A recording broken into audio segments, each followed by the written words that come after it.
Look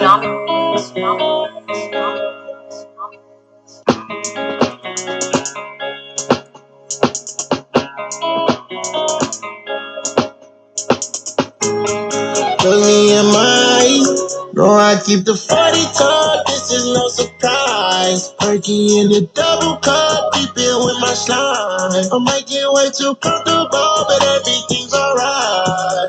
I drop the proof, yeah, I drop the proof. Let's shot it loose, yeah, let's shot it loose. Look me in my eyes.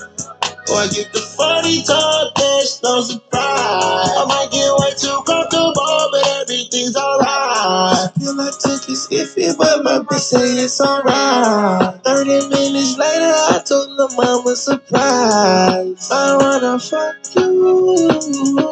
True to my religion or shoot. Never went stunner, right at the slammer, me and Lil Gunner. I popped me a perk and half of 2 Xannies for all of this trauma. Demons leave me alone. I've been in that G5 long. I'm coming with me alone. Falling on these bitches like Neo. Chopping the top. Drinking on lemonade mixed with egg. Number 1 album.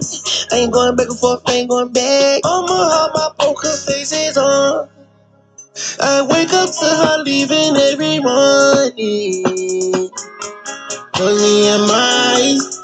Oh, I keep the 40 tall, this is no surprise. Perky in the double cup, keep it with my slime. I might get way too comfortable, but everything's alright. I drop the proof, yeah, I drop the proof. Let's shot it loose, yeah, let's shot it loose. Look me in my eyes. Oh, I get the 40 tall, there's no surprise. I might get way too comfortable, but everything's alright. Tomorrow my long, keep my head high, coming my way. With the top chopped down, music going loud, bump shot it. The reason I win when you call my name, call my.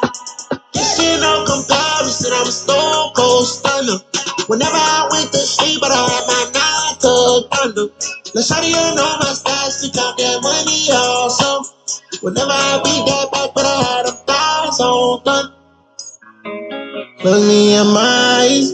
No, I keep the 40 tall, this is no surprise. Perky in the double cup, creeping with my slime. I might get way too comfortable, but everything's alright. I drop the proof, yeah, I drop the proof. Let's shot it loose, yeah, let's shot it loose. Look me in my eyes.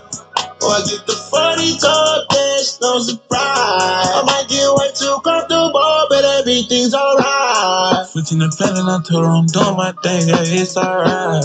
Youngin' and trustin', I ran on my numbers, I told her I'm live my life. And we roll runners, taking private jet, we fly on the clouds in the sky. Number 1 album, these niggas be capping, these niggas ain't really be fly. We round the corner, I pass her some bonus, she serving your own. She won't gonna want her, she won't king spider. Don't look up the idols, I'm bigger than idols. She cross out the name, don't need for no title. I'm giving them brushes like it was a Bible. I came from the jungle when we had a rival. She diamond glaciers like an ice tower.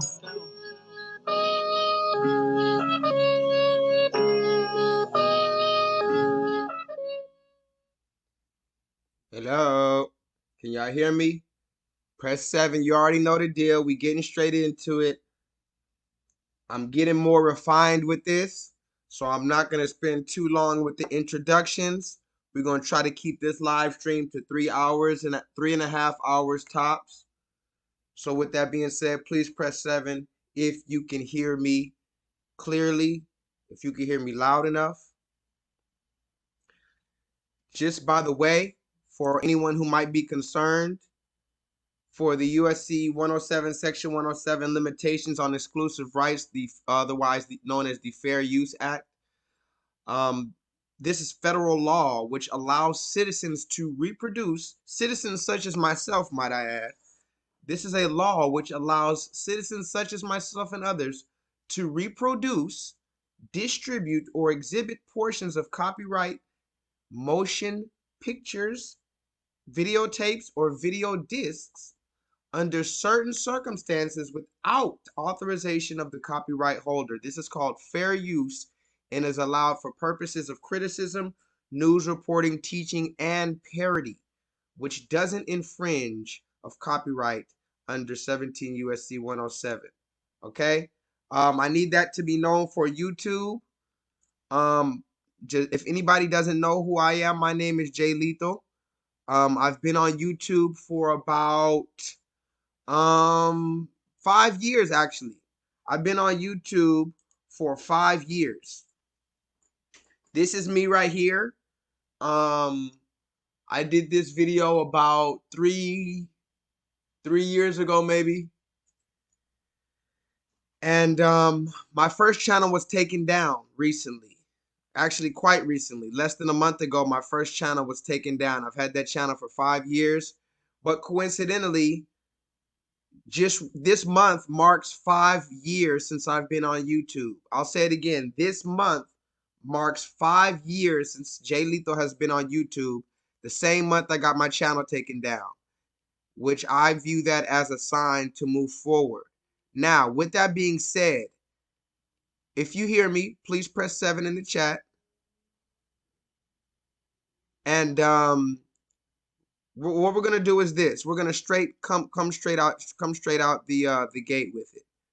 We're gonna come straight out the gate. Let me show you guys where I'm at with it, and let's get straight into it because you guys have waited long enough. Hold on, sorry, technical difficulties. Booyah, booyah. What up? What up? It's your boy. It's your boy. Why does it say 2 hours? Hold on one second. Why does it say this live stream is at 2 hours already?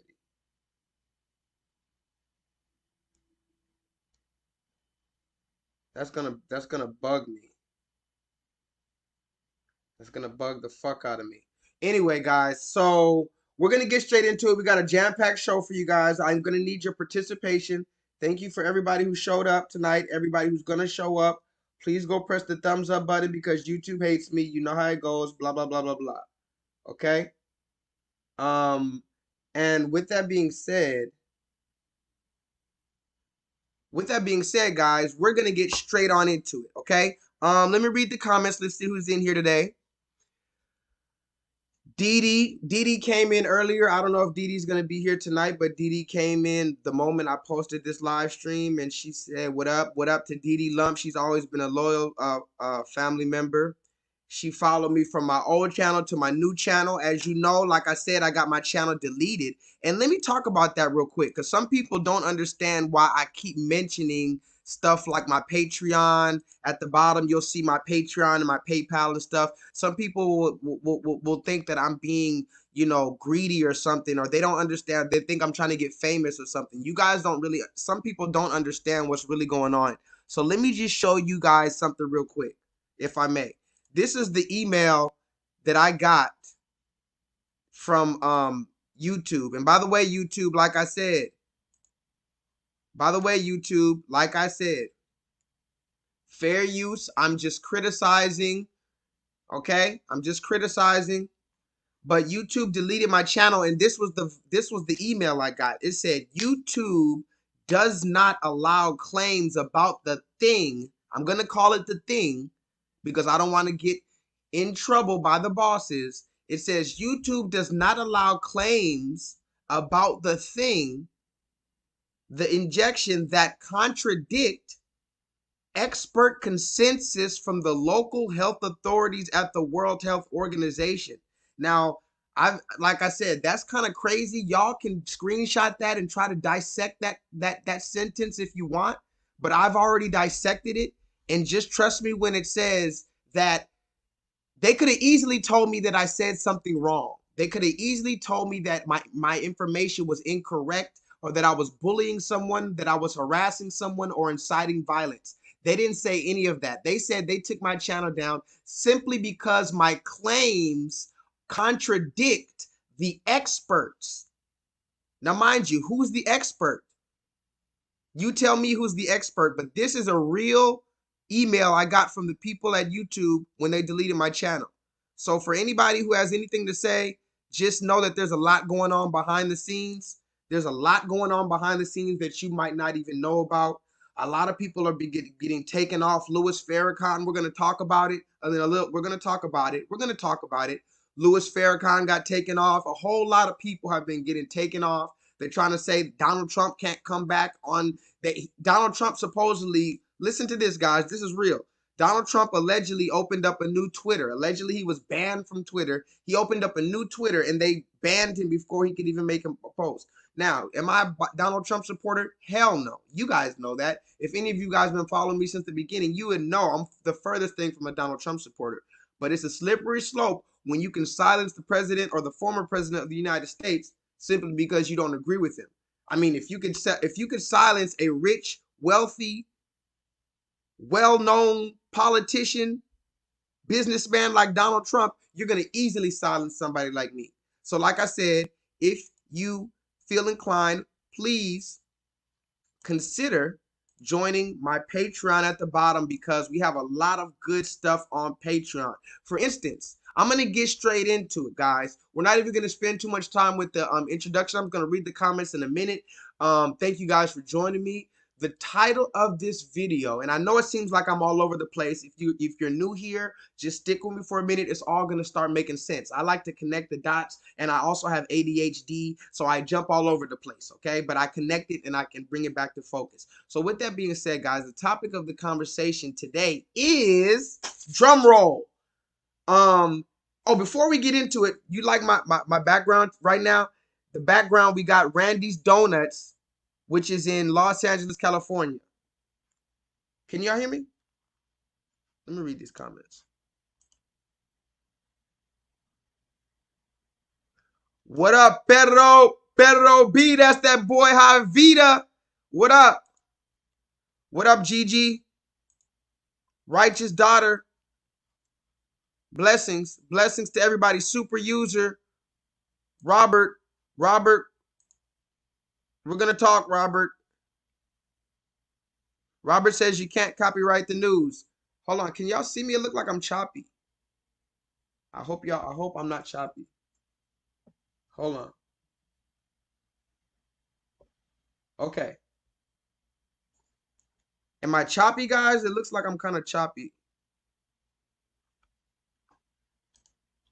Believe me, I'm going to get it in tonight, but I need to make sure I'm not too...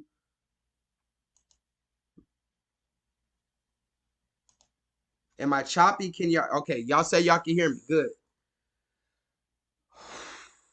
I got some good news for y'all tonight, but my internet might be fucking up. Just so y'all know, if my internet blacks out for a minute, just stick with me. I'm going to come back. Okay? If my internet blocks for a minute, I'm going to come right back. As a matter of fact, let me refresh my page real quick, because I feel like I'm choppy right now. I'm going to refresh my page. Hold on.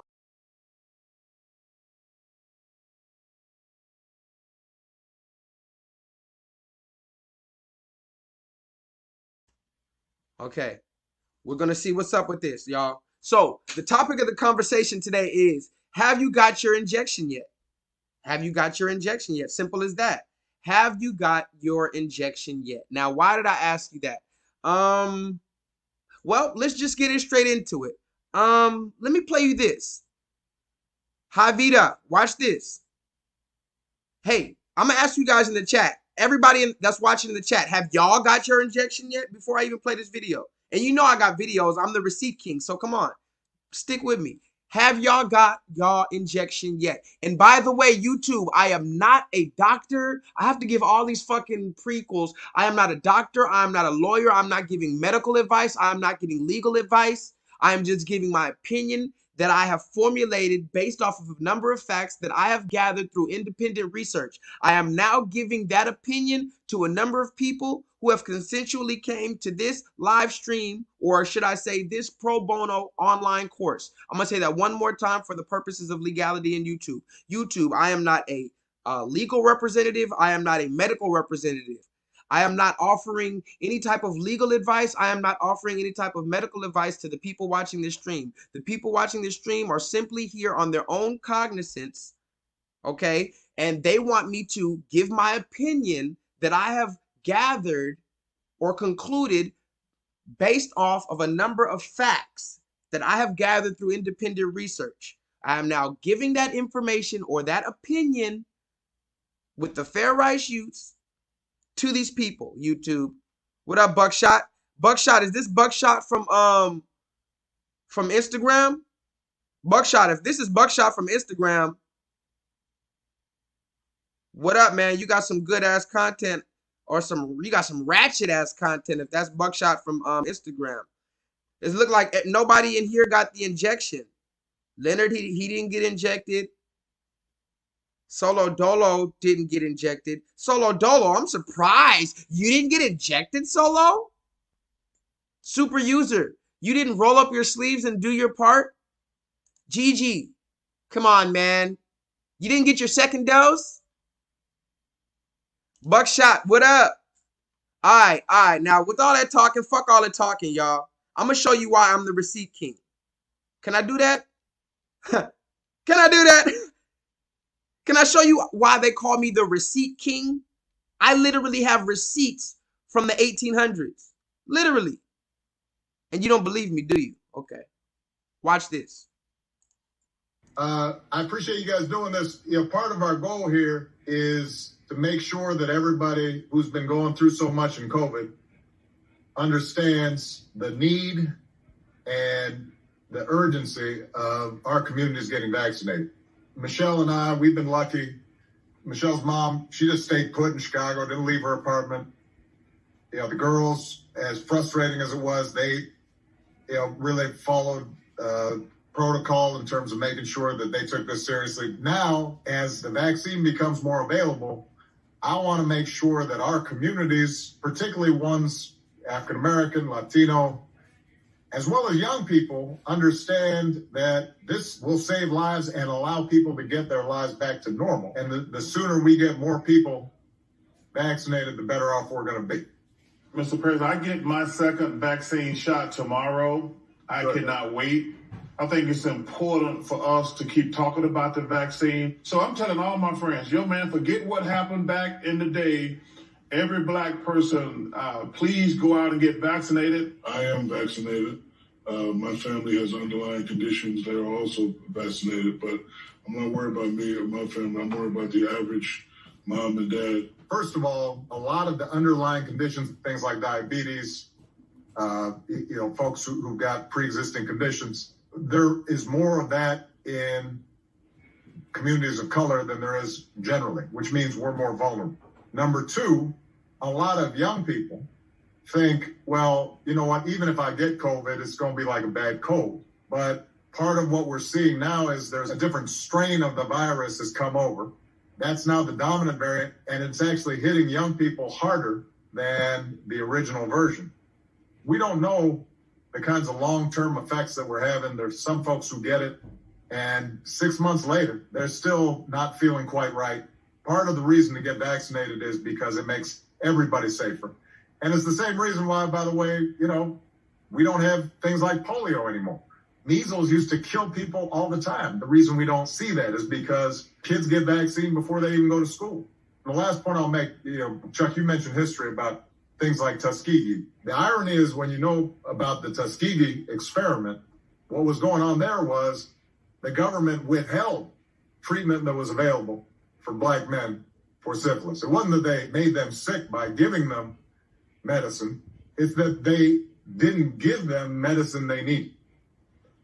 And so here's a situation where if the medicine's available, we need to take it. And look, if the wealthy and the powerful in our society are all lining up to get shots, that means everybody should know it's a good thing to get. Did Chuck freeze up? Yes, he did. Because I've never seen him this quiet. He's in the... No, I think I'm back. I'm back. Oh, man. I heard a rumor that your daughter's getting married, so I want to congratulate you on that. But that you also felt like you needed to get in shape because the horror, right, when you're lifted in the chair, nobody could do that at your current weight. Well, let me say this. 3 weeks ago, I walked my daughter down the aisle, and I survived the horror. Nobody got hurt. It was the best day of my life. Man, congratulations. Okay, that's enough of that. That's enough of that. Now, I have a few things to say about that video. Actually, I have a lot to say about that video. I'm not going to say it here, though. There's a lot that I have to say about that video, but again, I have to be cautious. I have to move strategic. As we know, like I said, my channel was recently taken down, so the things that I have to say about these guys, it's pretty graphic or it's pretty detailed. So I did make a 30-minute analysis and reaction video to that what we just saw. It's on Patreon for my people who have Patreon. Please go watch that video. And listen, if you think about joining Patreon, you don't have to. I'm not saying you have to, but I have to put all my most precious content on there from now on. They took 400 videos from me, literally 400 videos from me. So, and I have some of them still, but I have to put those precious videos on Patreon. You can join for $3 a month. But anyway, I did a 30-minute video on this explaining every detail. Did you hear how Charles Barkley said, "Forget what happened back in the day"? Can somebody put hashtag back in the day?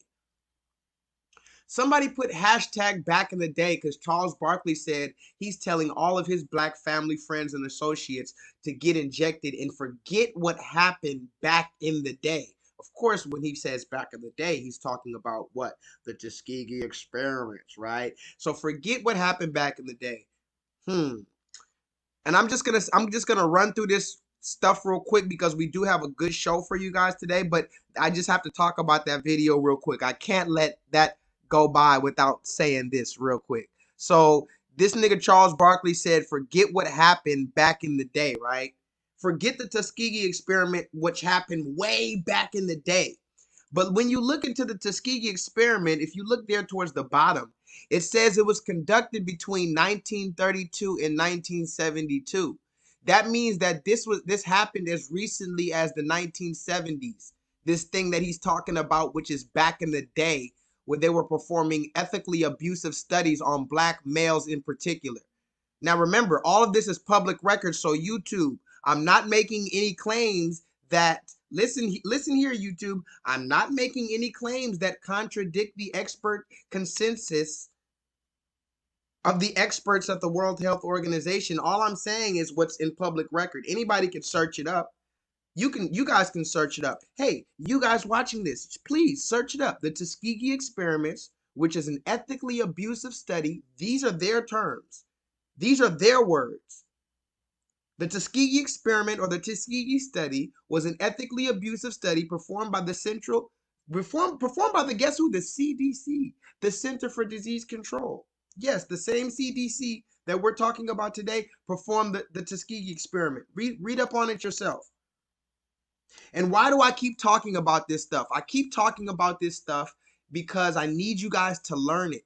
It's one thing for us to have fun on these live streams, but remember, this is not a live stream. This is an online pro bono course. I need you guys to take notes and remember this information so you can give this information to your family and your loved ones. This is real information from the 1930s to the 1970s. They admit to performing ethically abusive studies on black males in particular. Now, why am I bringing all this up? And by the way, yes, this is Randy Donuts behind us. This is in LA, where I'm from, Los Angeles, California. This is one of the first memories I had when I was a very small little boy.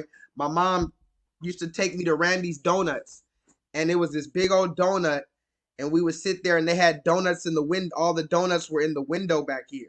So that was one of my first memories, is Randy's Donuts in LA. If anybody's ever been to LA, you know about Randy's Donuts. So that's why we started off the show with Randy's Donuts. As you know, I have to start off with a nice rosé wine. Today we're doing the Adam John Baptist. I'm sipping that Jean the Baptist. Shout out to Jean the Baptist. You feel me? Because I got to sip a little something when I bring you guys this information. Now, the question is, again, I'm going to read the comments. I don't think I quite got it. Solo Dolo, what'd you tell me, Gigi? What did you guys say? Did you guys get your second dose yet? Bob, did you get your dose? Bob, did you get your second dose? Has anybody got their second injection yet? You know you have to get 2 injections, right? And actually, you might have to get more because they say there's variants. Now, mind you, these are their words. These are their words. There's different variants of this thing now. There's different variants and super strains. There's super strains now, guys. So why am I asking, did you guys get injected? Because that's the question that I keep getting asked. Now this is where I have to get pretty serious, guys. This is where we're gonna get serious. I keep getting asked at work. Now, some people know, but I'm a server. I'm a waiter at a restaurant in my regular job, right? Hold on. So I'm a waiter at my job, a regular waiter at a regular job, right? And what I've noticed, and I've been wanting to tell you guys this, I keep forgetting, but I'm finally going to mention it now. What I've noticed recently is listen to this, guys, please buckle your seats. Now, listen, some people work in a cubicle, some people work on a construction site, some people work at home. I work around brand new people every day. I work around a bunch of strangers every single day. I meet new people after new people and have intimate conversations with people every day because I'm your waiter. I'm there for at least an hour, hour and a half talking to you, right? So why is it that recently my guests, particularly the red people, are asking me, have I got my injection yet? I'm going to say it again, and I'm going to tread lightly. YouTube, you already killed me. I'm back, YouTube. You already killed me. All I'm saying is this. At work, all the guests, the people that I'm serving food, in the middle of our conversation, when I'm bringing them lemonade or we're talking, we're having a good old jolly chat, and then they just ask me, yeah, so did you get your injection yet? Yeah. Did you get your what? And not only did I get my injection, when are you gonna get your injection? What company are you gonna go? Are you gonna go with the Pfizer? Are you going with Moderna? How about the AstraZeneca? Oh, I suggest the Johnson & Johnson. It's like, it's really fucking weird. Now, there's a few intricacies to this thing that I have to mention now. Now, I want you to put yourself in my position, okay? And please let me read the comments because it looks like I'm choppy again. But am I? Come on, Raheem, where you been at? Play ball, go, go. Raheem, where you been at? But am I choppy? Okay, so anyway, they're asking us. Now listen to this now, because I gotta mention some stuff about this. I want you to put yourself in my position as a server, okay? Now, as a server, if somebody asks me, what would you do? How about that? What would you do if you're serving a table? I really need to know the answer to this, and I might take some callers later. What would you do if you're taking a table and you're talking to the table, you're having a great old time, you brought them their food, they're talking to you about what they did this summer, how they're getting over the blah, blah, blah, and then all of a sudden, they look you dead in your face and ask you, hey, did you get injected yet? Well, you know, they ask it differently. They ask it, did you get the V word yet? I don't use that V word. Did you get injected yet? And now I'm going to ask you what you would do. Now, mind you, you can't freeze up. You can't look crazy because the moment, now listen to this. Here's the crazy part. We're at a place in society to where the moment you start looking crazy when they ask you certain questions, you're going to be a social outcast. Now, listen to this. I'm very serious. No, listen, I'm about to put the hat on already just for this, because this is really a conspiracy theory. This is really a conspiracy on some real shit. I got to put this on for real, and we're going to talk about this hat a little bit later. We are going to talk about the hat. Matter of fact, let's switch this up. Let's switch up the whole background. Fuck that. Fuck that. Where we going? We're going Matrix. We're starting Matrix. We always got to start at the Matrix, because remember, what we're doing is breaking out of the Matrix, right? So this is really some shit here. They're asking us, when are you going to get injected? And they're asking Black people in particular. They're asking, now mind you, none of the other guests, none of the other white employees or any other employees that I've heard are saying this. I've heard multiple Black employees come to me because they know what I talk about. These black employees that I work with are coming to me and saying, "Hey, my guests, my red guests are asking me, did I get injected? What was my what injection did I get?" So this is what I'm asking the question to everybody now. Did you get your injection yet? And if so, talk to us about it. And if not, why did you not get your injection? That's the quick question. I'm just gonna run through real quick, and let's go to some videos. I'm gonna ask you real quick, did you get your injection? If not, why not in particular? And are you willing to say that in public? Whatever you're about to type right now, why you didn't get your injection, are you willing to type that in public? Because here's the conspiracy theory, guys. The moment you start making a face when they ask you shit like that, hey, did you get your injection? If you even make a face like no, or much less say no, much less tell them why, if you even make a face, they're going to start pointing you out like a red thumb. You're going to stick out like a fucking red thumb. And I said this about the so-called LBGT community. I talked about how a few years ago, I noticed every June, which is allegedly Pride Month, every single June, they're talking about, did you go to Pride? Did you go to the Pride Parade? And then I see my coworkers and everybody's asking each other, hey, are you going to Pride? You going to Pride? So here's one of the two examples. In the next 10 years, mark my words, if things keep going how they are, in the next 5 to 10 years, your coworkers are going to come up to you on a random Tuesday in June and say, hey, are you going to the Pride Parade? And if you even make a face like, or any kind of crazy thing, or if you say no, hey, you going to Pride Parade? Nah. Why not? Why aren't you going to Pride? Everyone's going. You don't have a problem with the LBGTQIA, do ya? That's how they're going to play the game now. Oh, you don't know? You see, that's why this hat be letting me know. And I'm going to take the hat off because we're going to talk about the hat in a little bit. But yes, that's the conspiracy right there. In the next 5 to 10 years, if you're not going to Pride and wearing rainbow colored flags every June, and most recently, if you don't get your fucking injection, you're going to stick out like a sore thumb. And they're going to ask you, did you get it? So you better have your fucking alibi, and I'm going to get into it, but I'm going to read some comments, but you better have your alibi prepared when somebody asks you, did you get it? Because the first person who asked me, I'm not going to lie, I kind of froze up. She's like, did you get your injection? I'm like, no, I haven't got it yet. She's like, why not? I'm like, well, I've been busy, you know what I'm saying? I've been working I work like 6-7 days. I haven't had time. So I had to give a on the fly excuse why I didn't get injected. Mind you, this is just a normal citizen. I have no reason to lie to her. I should be able. Now listen to this, guys. This is why we're in the Matrix. Can somebody say it, guys? This is why we're in the Matrix. This is why I always pull out the Matrix glasses. This is why we're in the Matrix. I should be able to tell that woman, hey, I don't want to take it. I don't trust them red people. Do you know about the Tuskegee experiments that happened from the 1930s to the 1970s? Are you aware of Eunice Rivers Laurie? Are you aware of Kizzmekia Corbett?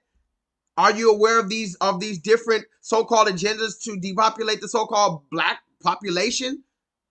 Are you aware of the black genocide that happened to the Aboriginal people over in Tasmania?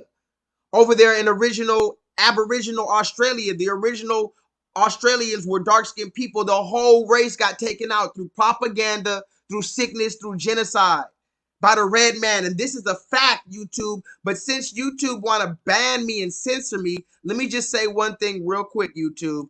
Fair rights.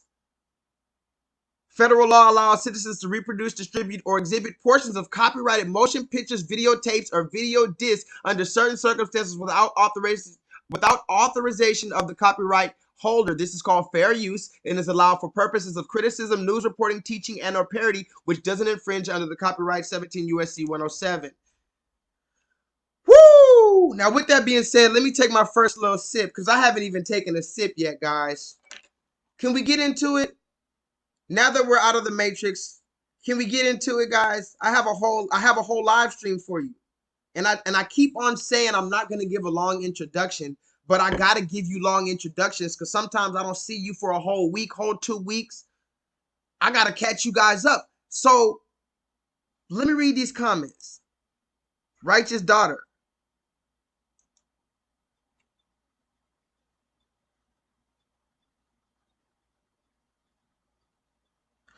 Righteous Daughter, how was that movie? The Tariq Nasheed movie. I want to see that. I haven't bought it yet, but I did definitely want to see the Tariq Nasheed movie. And by the way, we're going to talk about Tariq Nasheed a little bit later. We're going to talk about a lot of stuff. So let me I keep talking to y'all. I keep getting 1-track minded, 2-track minded. I need to stick on code, stick on track. I have a whole show for you guys, so let's get forward with it. Peace to everybody in the chat. Press 7 if you're ready for me to go. Let's go to Times Square. Let's go to Times Square. Let's keep it real nice and classy. And let's play some videos because I like videos. Let's look at this dude just for no reason. Hey, Young Jeezy. Do you know who Young Jeezy is? Have anybody ever heard of Young Jeezy?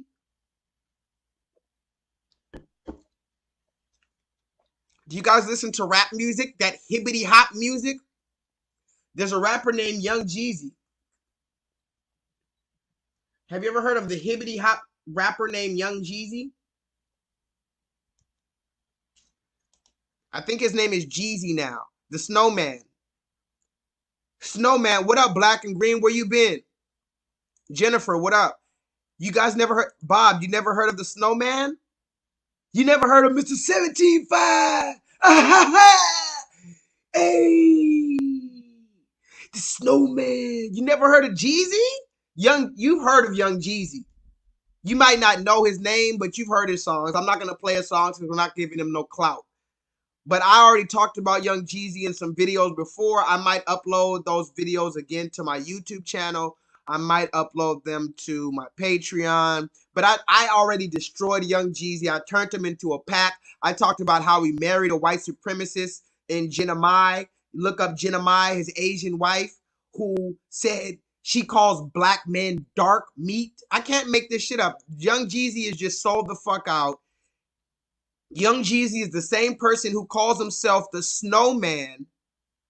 Hold on, where's it at? Where's Snowman? He calls himself the Snowman. Do you know what it means by Snowman? He means, listen to this. He means snow as in cocaine, because he sells cocaine to his black counterparts. He sells cocaine to his black community, so he's the Snowman.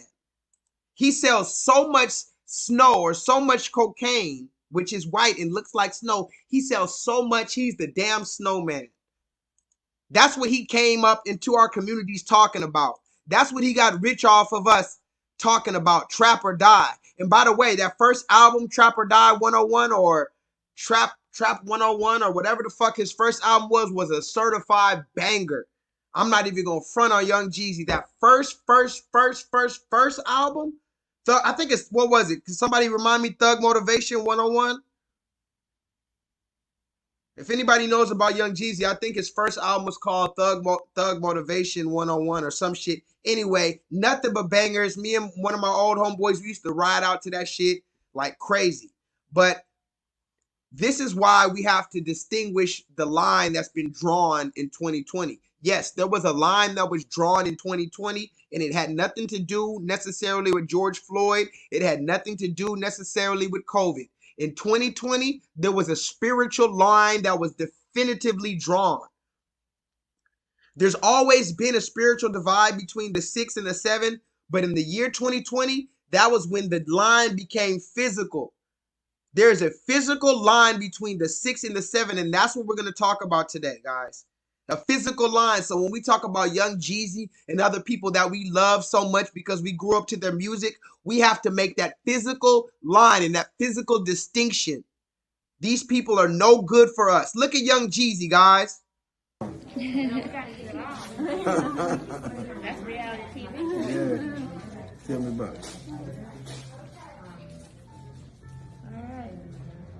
3, 2, 1.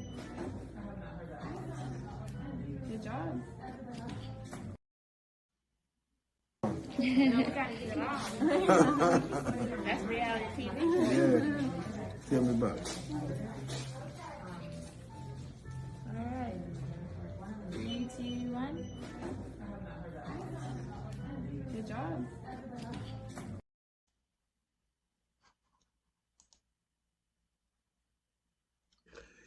You gotta believe. You gotta believe. Remember, Young Jeezy also made that song, My President is Black, My Lambo is Blue, and I'll be goddamn if my rims ain't too. Remember Young Jeezy? You don't remember Young Jeezy? I walk up in the club with my Crip flag. Yeah, same Young Jeezy walked up in the club with his Crip flag but was on Barack Obama's nuts, but never held Barack Obama accountable for a goddamn thing. He would have probably been up there having the same conversation with Barack and Shaq and Charles Barkley. Can't you see a bald-headed ass Young Jeezy being the fourth member of the fucking Temptations up there? Barack Obama, Charles Barkley, fucking Shaquille O'Neal, and bald-headed ass fucking Young Jeezy. The fucking Four Stooges. No, we gotta get it on. That's reality TV. Yeah. Tell me about it. All right.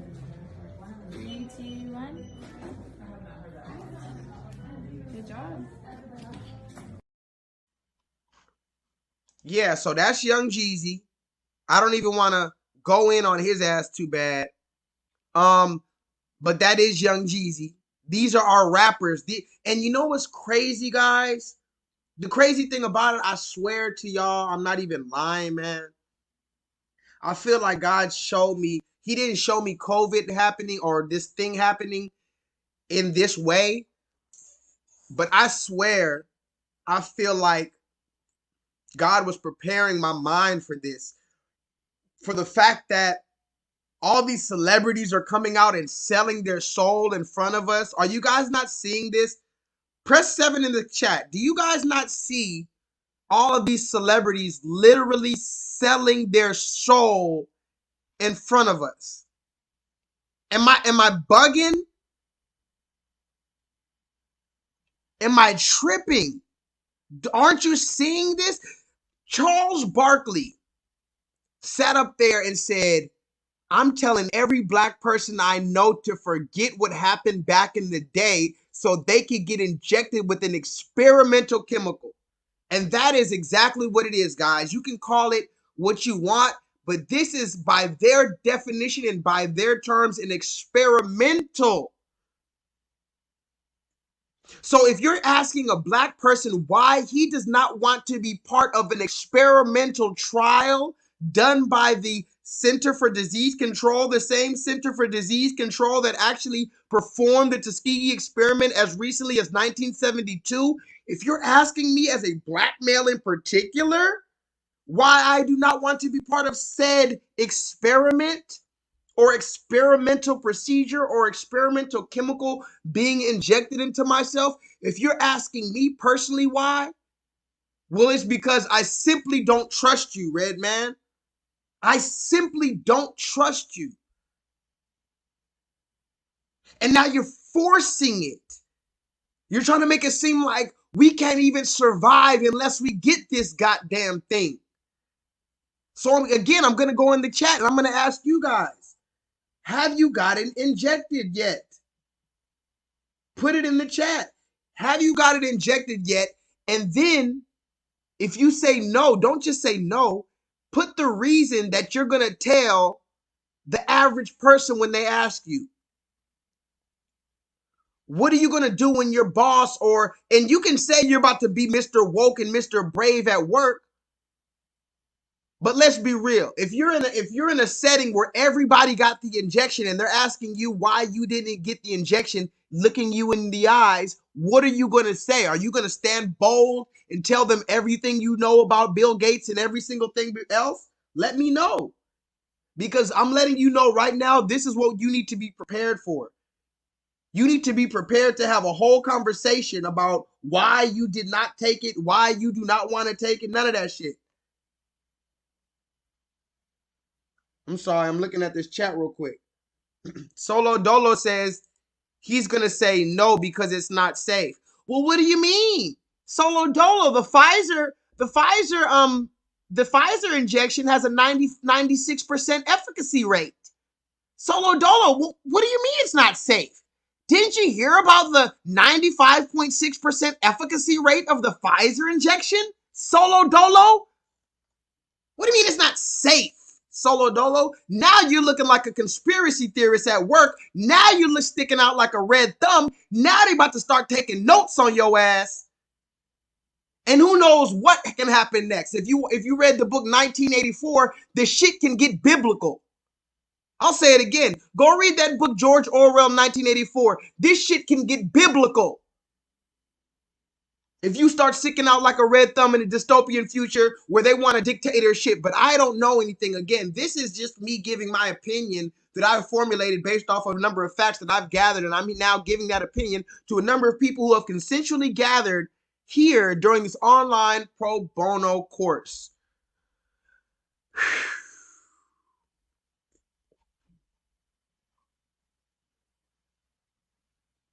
Nobody has told me why you're not going to get the injection yet. Tell me your reason that you're going to say at the business meeting or at the business dinner, the business bruncheon with all of your red colleagues, and they're asking you, did you get your Pfizer, Moderna yet? Your Moderna injection. What is your fucking excuse going to be? Are you going to go out full conspiracy theory at the fucking the fucking picnic at the fucking bruncheon? Are you gonna go at the work bruncheon? You're just gonna go full. You're gonna get your whole hat on. You're gonna wear your fucking hat. You're gonna wear your kufi, your conspiracy kufi at work. Is that what you're telling me? What are you gonna say? So Leonard, you're gonna say that at work. All right. I'm just saying. So let's move forward, guys, because y'all are really wild. Y'all are really wild. Let's read some. Now, I need you to read some text because this is also important. Remember, if this is an online course, we have to remember a few things. One of the things we have to remember is that in 1970, oh, no, that's not it. That's not it. Forgive me. In 1972, they were experimenting. Can somebody put that in the chat for me, guys? 1972, just so I know you guys are with me and you guys can remember that. If anybody tries to tell you that it was so long ago, back in the day, like Charles Barkley said, I want you to look them dead in their face and tell them the Tuskegee experiments was an ethically abusive study that was performed by the Center for Disease Control and Prevention as early as the 1970s. The 1970s is not a long time ago. It's the same CDC. I want you to say that. Please say that. They've deleted my entire channel. At this point, I'm now here to straight teach what I have to teach. No more pussyfooting and lollygagging. Put 1972 in the chat because the 1972 is when allegedly the Tuskegee experiment ended. That was not a long time ago. They try to convince you that slavery was a long time ago, and that's the only thing that we're complaining about. Stop complaining about slavery. It was 300 years ago. No, that's not what we're complaining about. We're complaining about Flint, Michigan. We're complaining about fucking George Floyd. We're complaining about motherfucking the Tuskegee experiments, which you guys been trying to sweep under the rug. And like I said, if you want to go on my Patreon, you can go see. I went in on Barack Obama's bitch ass. Forget Shaquille O'Neal. Forget Charles Barkley. We know about them. But Barack Obama, he really gets on my motherfucking nerves, guys. Now let's switch gears real quick. Let's switch gears real quick because this is where it gets. I have to be very sensitive with what I'm about to say. What I'm about to say, let me take this. Let me take this to yeah, this is fine. This is a good area. What I'm about to say might hurt some feelings. Not even hurt some feelings, but I just want to come to a perspective on this. This has nothing to do with the topic at hand. But these were some pictures that we saw recently of your girl Serena Williams. I'm gonna talk about it real quick, guys. These are some pictures that recently dropped of your girl Serena Williams. Now that's her husband. They have a child together. They have a beautiful marriage, allegedly. But she caused a storm recently. Serena Williams caused a storm. This Black American woman, this dark-skinned Black American athletic legend. I'll say it again. This dark-skinned Black American, nappy-headed, black-haired. I'll say it one more time, guys. This Black American, nappy-headed, black-haired, athletic legend with a black father and a black mother and a black sisters.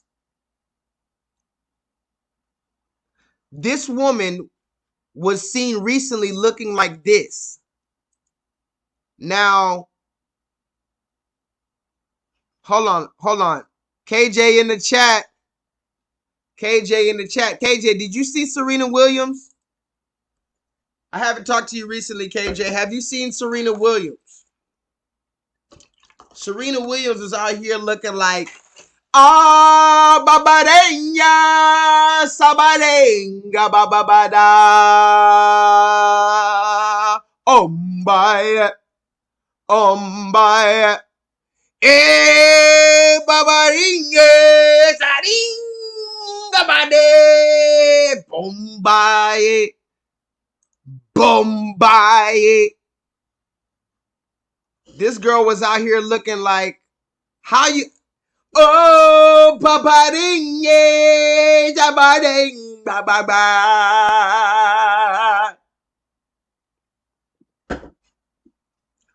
She's out here looking like the cowardly witch of the West, or whatever the fuck. She's out here looking like the fucking cowardly lion. Serena Williams, you know you are down bad.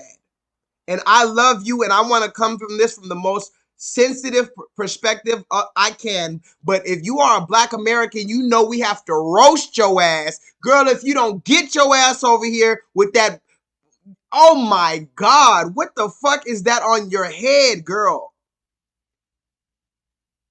You look fresh for the casket. You look like you've been embalmed and prepared for a funeral. Am I looking at a casket fresh? You look like the Scream mask, ma'am. Why do you look like handsome Squidward? And you know what? I'm not even gonna go in on your ass. Serena, why did you do that? And mind you, this is the reason why I'm talking about it, guys. Let me bring perspective. Let me bring perspective because you're gonna think I'm picking on her. I need to bring perspective because we need to bring clarity to the Black community. What is acceptable? What is not acceptable? Now, when we start talking about interracial marriage, that's a very touchy subject. We have many different opinions. I'm not here to talk about who she's married to. I'm here to talk about how she is looking. The fact that she's married to this man here, on top of it all, while he's holding his wine glass. Now, let me ask you this, guys, because I'm going to just keep it real funky real quick. I'm going to keep it real funky. Why is that white? Okay, guys, I'm going to keep it real funky. I'm going to calm down. Why is that white man or that red man staring into her face looking like that? I'm going to ask my family that's listening for all across the globe, if you can hear the sound of my voice anywhere across the globe that you are right now, God bless the internet. If you can hear my voice, I need you to answer this. Why is that red man holding his glass of wine? He's holding a 6-ounce glass of Cabernet Sauvignon red wine, and he's looking dead into her face while she is looking a hot, wretched motherfucking mess. And he looks so content, so happy, so pleased. And you mean to tell me that I shouldn't have anything to say, that there's no racial dynamic at play here? Is there no racial dynamic at play here, guys? Are we really going to keep on acting like fucking buffoons and acting and stepping on eggshells because black woman magic and protect black women? Is that what we're really doing, to the point where we're not even going to tell the truth, guys?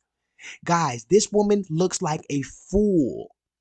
And the fact that she's married to this red man, and the fact that that red man has no problem with how she looks, and the fact that that red man is not telling that black American woman to embrace her black American natural characteristics and phenotypes is an issue, guys. And until we start addressing and tackling the issues in our community, we're always going to be at the very bottom. And some of you are okay with being at the bottom, mainly because that's all you know.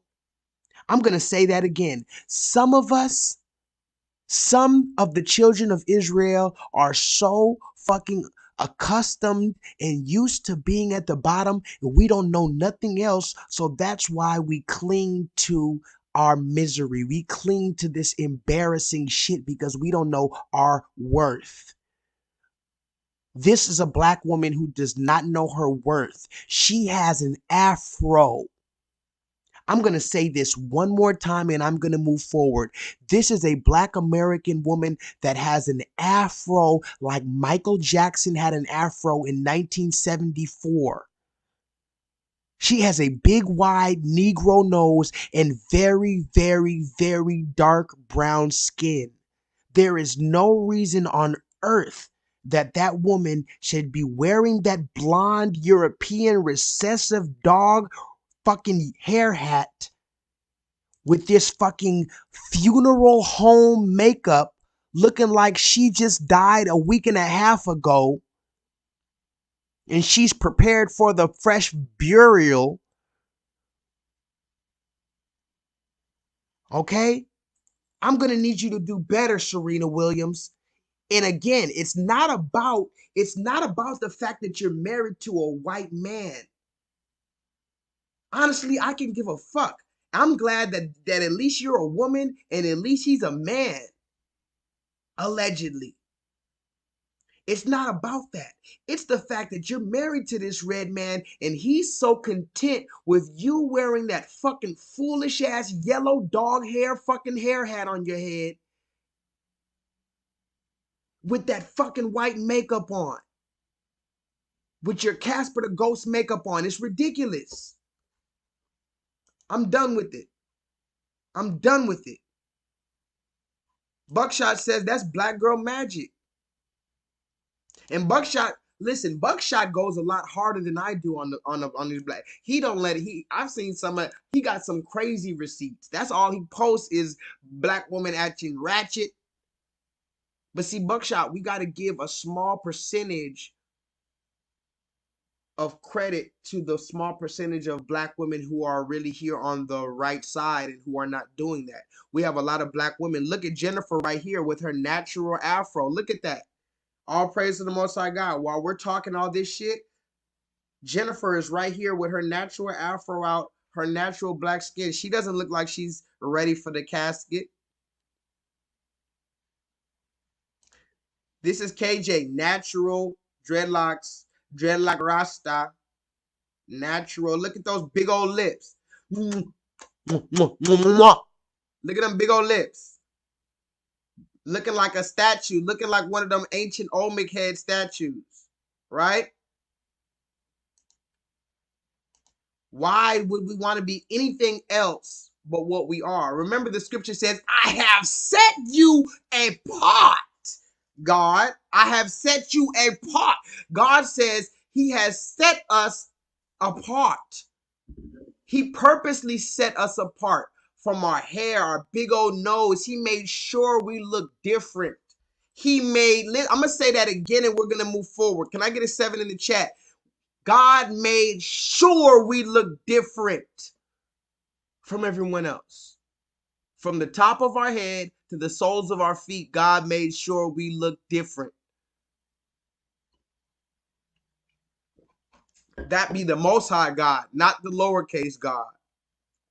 Now let's do some reading, guys. Are you guys ready to do some reading? Because remember, this is not a comedy show. This is not a stand-up comedy sketch. This is not a fucking movie. This is not something you guys get to just watch me or watch a live stream, me entertain you guys. This is an online pro bono course. Remember, guys, all of you guys are eventually going to get kufi hats. Woke man kufi hats, woke woman kufi hats. We got black men and black women in here. We all got the kufis. If y'all are in here, that means y'all are the woke of the woke. So that means we got to take some notes. I already gave you the notes about 1972 being the Tuskegee experiment. Write that down. I'm going to write it down with you. Fuck it, I'm going to write it down with you. 1972 Tuskegee. That's all you got to do, because I don't even write. I don't like writing. My mind moves too sporadically. 1972 Tuskegee. Now, remember, the question is, did you guys get your injection? And remember, I told you I work around a lot of new people, and all these new people are asking me, did I get my injection yet? So I was at Walmart. Here's my next part of the story, guys. I was at Walmart yesterday, and guess what I saw? I'm going to show you guys what I saw. I was at Walmart. Look at this. Righteous daughter. Righteous daughter. Do you see this? I was at Walmart yesterday, and I took this picture. This is the pharmacy at my local Walmart. I'm going to say that one more time. This is a real photograph that I took yesterday at the window of the pharmacy at my local Walmart. They have signs everywhere saying the injection is available at no cost to you guys. Guys, can you believe that? That's suspicious. That's weird. Can you believe that I was walking to work? I mean, not at work. I was about to go to work, but I had to stop to go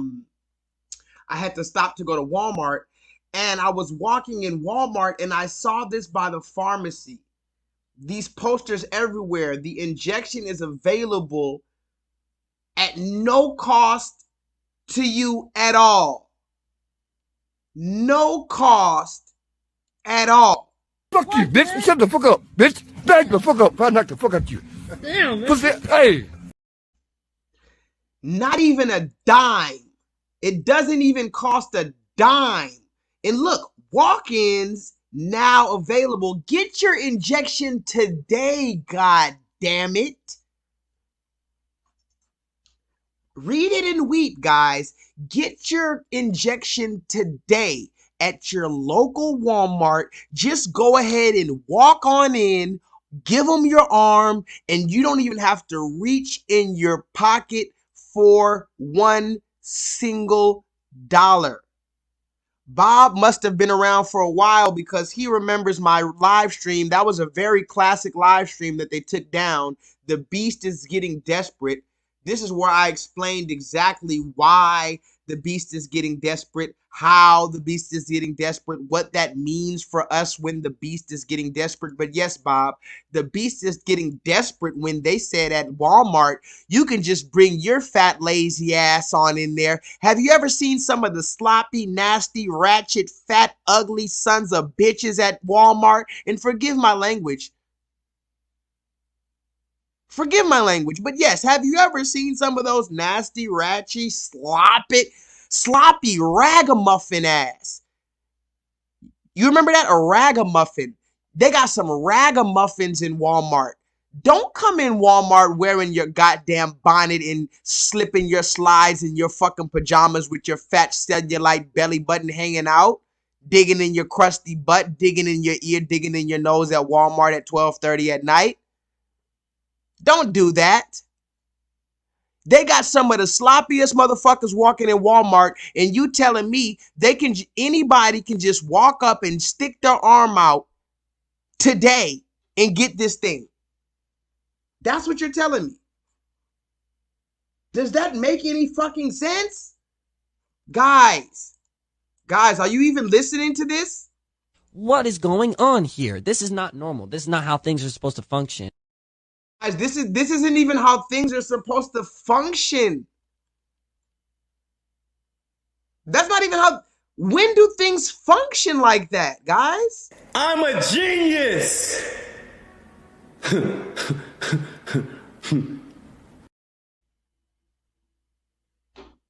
But I am a genius, though. I just had to let you guys know that because I've been on top of this. But this is the Soldier Boy. I have 2 new memes. I created 2 new memes already. Soldier Boy, shout out to Soldier Boy. This is the Soldier Boy meme that I want to bring out right now. Are you telling me that any fat, sloppy, lazy, ugly ragamuffin can walk into Walmart and stick their arm out and get injected for free today? Whoa, hey, why are you insulting my intelligence? Are you serious?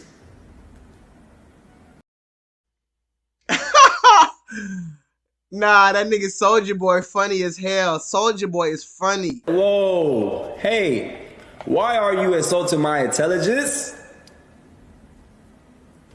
Are you serious? So yeah, guys, I just wanted to show you guys that that's recent. That is, I took that picture yesterday at Walmart when I saw it.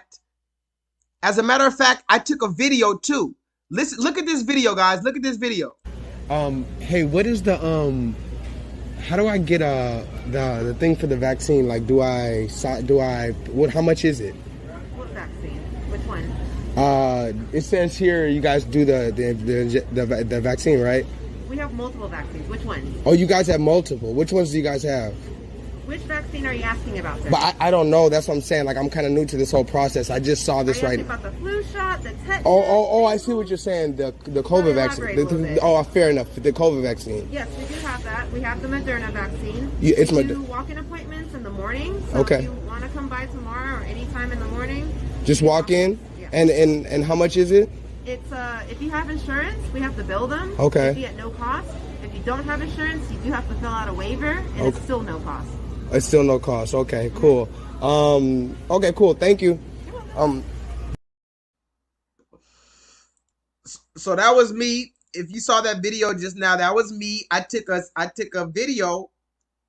I was like, hey, ma'am, what's up with this? I see you guys are giving injections out for free. She's like, which injection? I didn't understand. I'm gonna play that video again if y'all can hear under her mask. But yeah, she admitted you could just walk up. It's the Moderna injection. By the way, Moderna is the same company that Kizzmekia Corbett works for. And remember, I've been doing this research for a very long time, YouTube. I'm doing this with the Fair Axe Use, whatever the fuck, YouTube. But Kizzmekia Corbett, the same woman that was responsible for so-called creating one of the injections, the same woman that called us nigga bitches and said every race is better than niggas. This is Kizzmekia Corbett. That's the same company of Moderna. So Moderna, remember, there's Pfizer, Johnson & Johnson, AstraZeneca, Moderna. There's different companies. Those are the 4 main companies. Those are giving the injections again. I'm going to say it again. Can somebody stick with me? There's Moderna, Pfizer, AstraZeneca, and Johnson & Johnson. Each one of those we've talked about before, and each of one of those present their own set of issues that I brought up before. But the injection that they have at Walmart is Moderna, which is the same company that Kizzmekia Corbett runs. But listen one more time when I took this video of this woman, and I just wanted to figure out what was going on at Walmart. She's like, what injection do you want to get? I didn't understand what she was saying, but she basically was saying, you want the flu injection? You want this injection?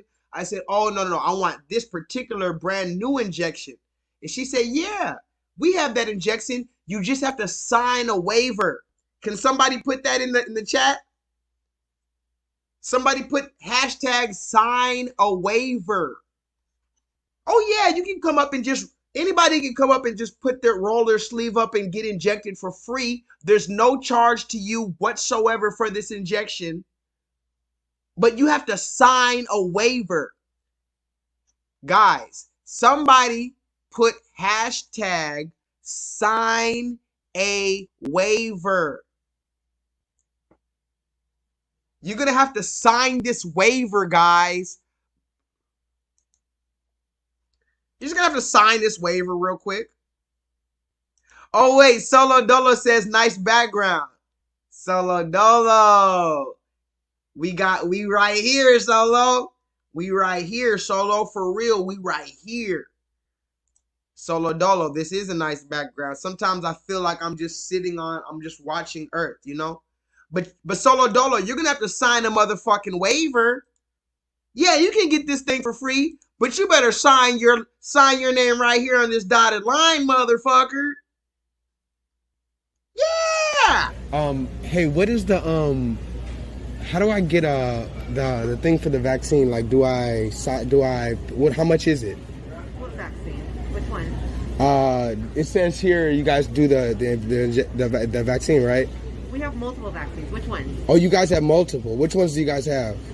Which vaccine are you asking about, sir? But I don't know. That's what I'm saying. Like, I'm kind of new to this whole process. I just saw this right. About the flu shot, the tetanus. Oh! I see what you're saying. The COVID vaccine. Fair enough. The COVID vaccine. Yes, we do have that. We have the Moderna vaccine. It's we do walk-in appointments in the morning. So okay. If you want to come by tomorrow or anytime in the morning, just walk in. Yes. And how much is it? It's if you have insurance, we have to bill them. Okay. It'd be at no cost. If you don't have insurance, you do have to fill out a waiver, and it's still no cost. It's still no cost. Okay, cool. Okay, cool. Thank you.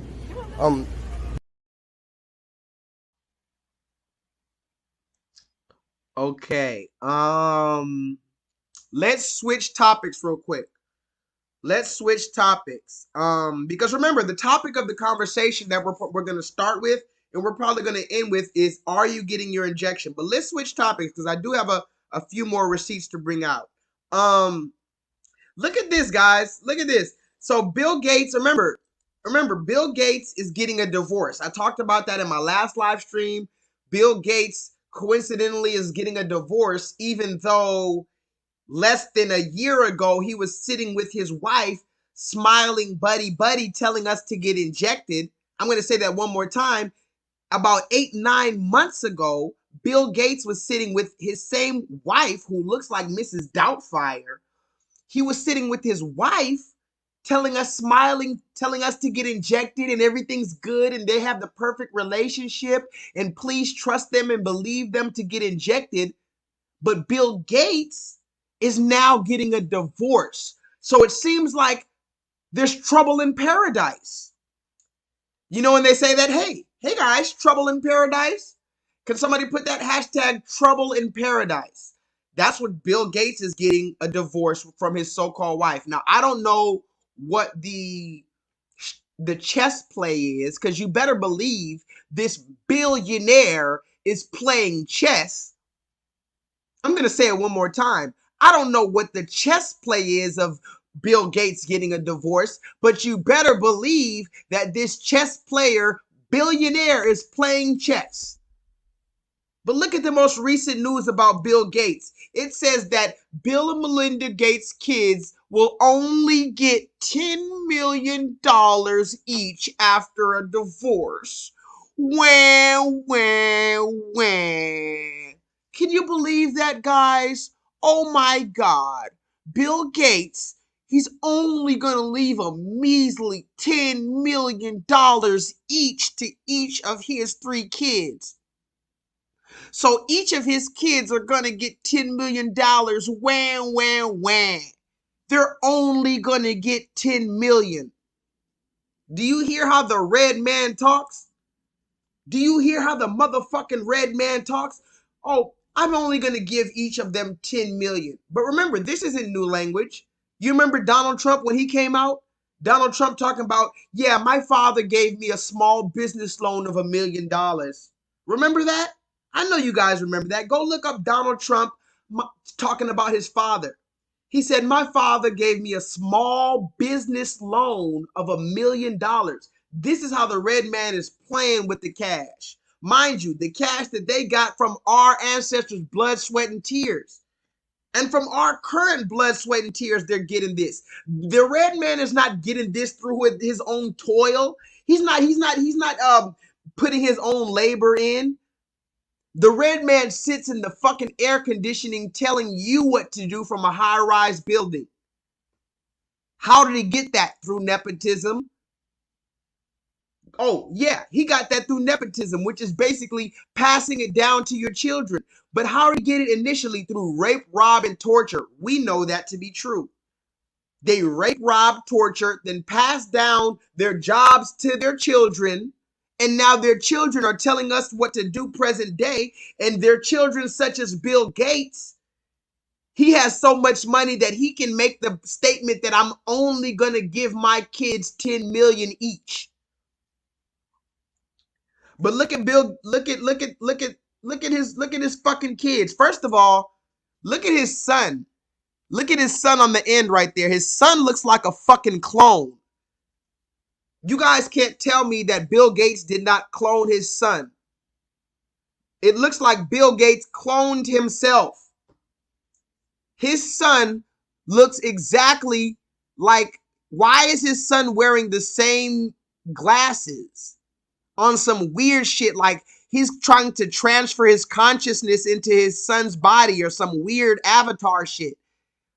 And look at his wife looking like fucking Mrs. Doubtfire. Strong back, strong shoulder looking ass. The daughter in the middle, she looks like a regular normal white girl. But and then you got the fucking bride of Chucky. Look at Bill Gates' other daughter on the end, the blonde one. Looking like the bride of Chucky. She looks crazy. That's a crazy blonde woman right there. That woman will stab you with a butcher knife. Bill Gates' blonde daughter at the end with the black dress, she will stab you with a butcher knife. In your chest and in your aorta. I'm going to put that right there. Bill Gates' daughter with the blonde hair, she will stab you in your aorta.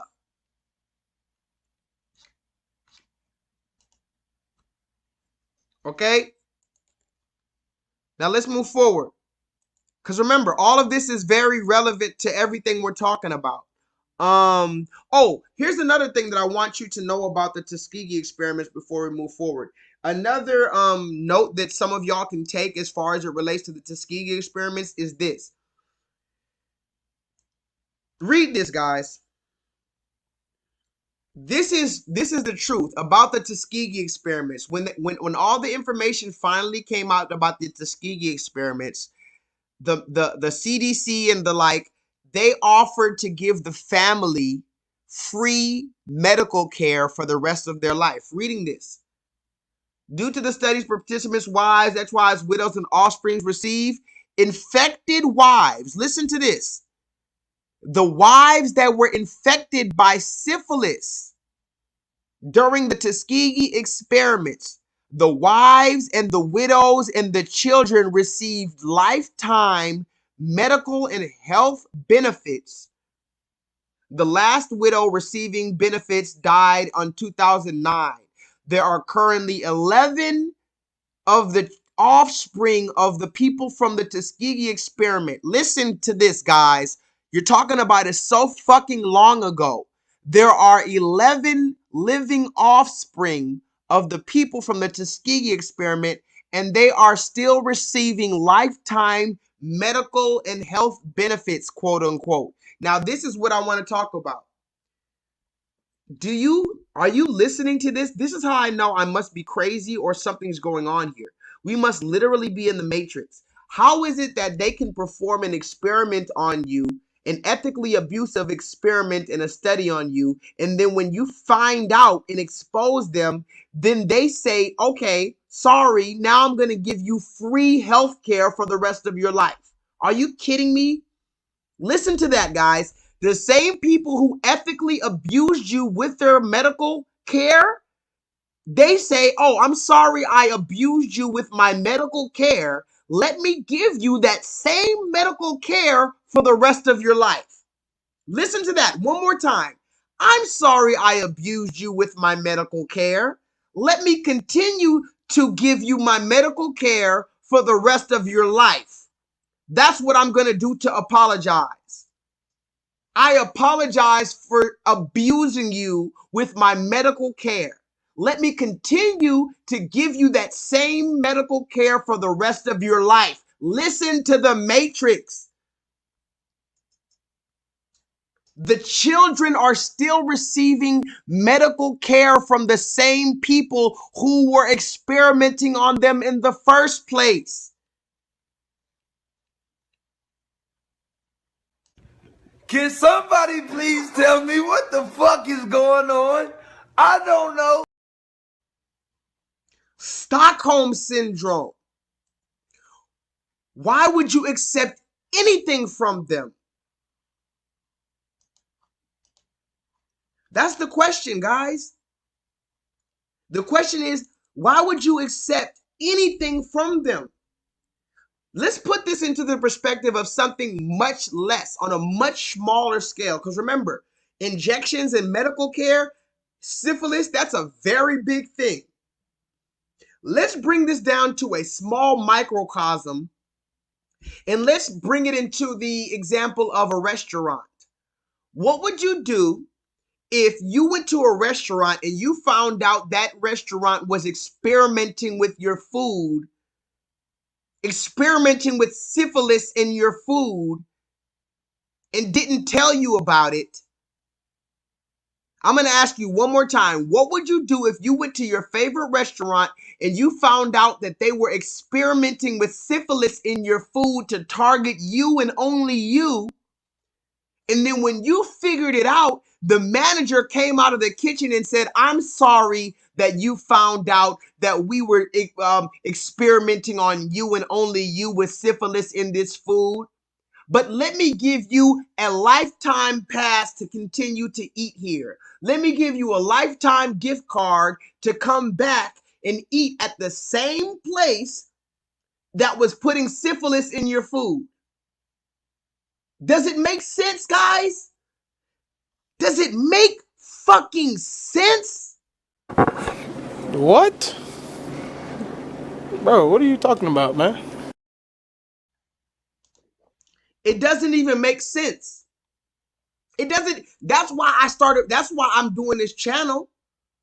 Because I need to find out why this shit doesn't make any motherfucking sense.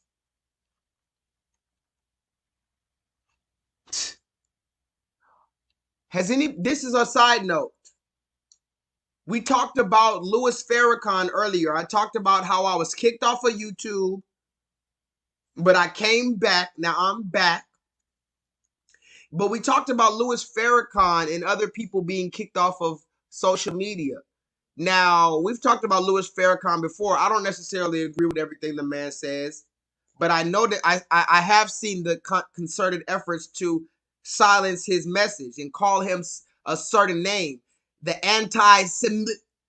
They call these people anti-Semitic. Can we talk about that real quick? The anti-Semitic. Anti-Semitic. I'm not going to say it, but everybody's scared of being called the anti-Semitic. Okay, but have you ever heard of this dude, Lakeith Stanfield? KJ,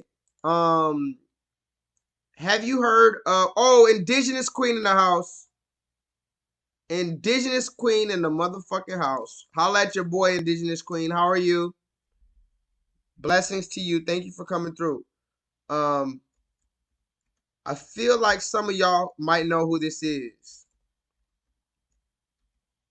I might have spelled his name wrong.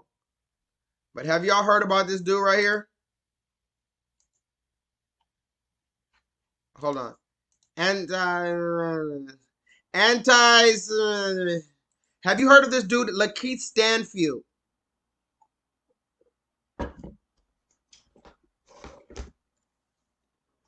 I'm gonna show you a picture.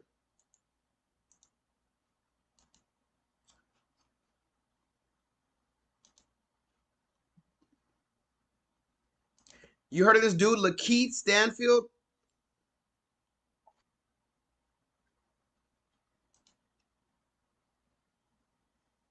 Yeah, he was in Get Out. He was in Judas and the Black Messiah. He was in another movie called Sorry to Bother You. He was in the show with Danny Glover called or Donald Glover called Atlanta. He was in a few things actually. He's an upcoming actor. I like him as an actor.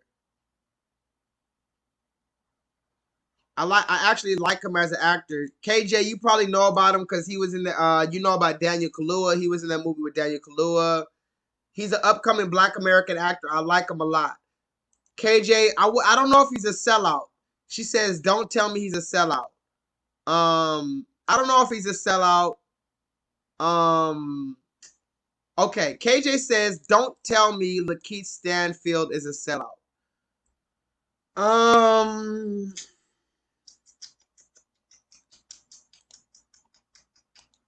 I don't know what to tell you.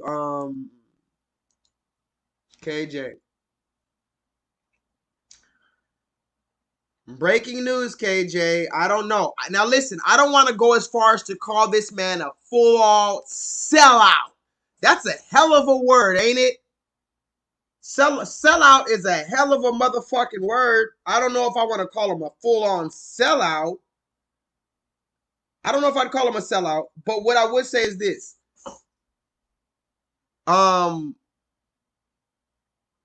This is what he said recently. Okay, let's read his comment recently. Let's do this. Let's read this. This is from Lakeith Stanfield, okay, his Instagram or whatever social media. This is from Lakeith Stanfield. Let's read it. Okay? It says, "Today I entered an online chat room, okay, on Clubhouse." Some of y'all know about this thing called Clubhouse. I don't know if y'all know what this thing is. Clubhouse. It's like a social media thing. You can only get invited. You can only get invited by people. I don't know too much about it, but it's like a thing where a bunch of people meet up and they have discussions. It's an app called Clubhouse.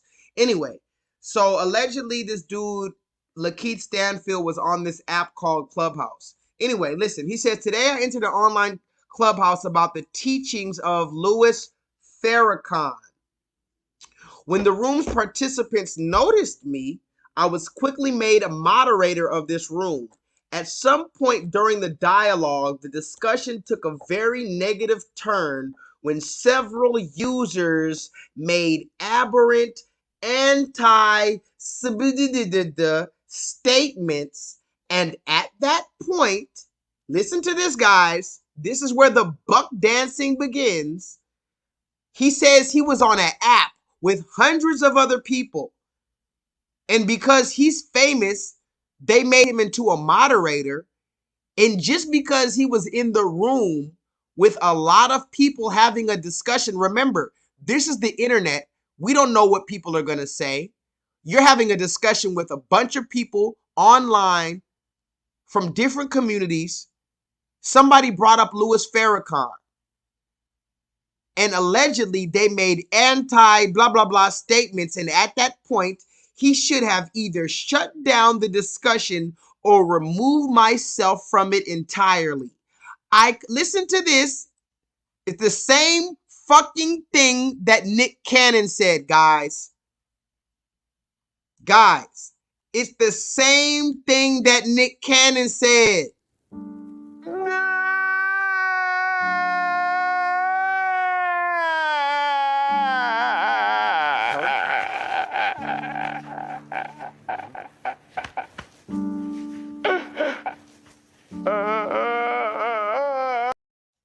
It's the same exact thing Nick Cannon said. Listen, somebody made anti-blank statements, and at that point, I should have either shut down the discussion or removed myself from it entirely.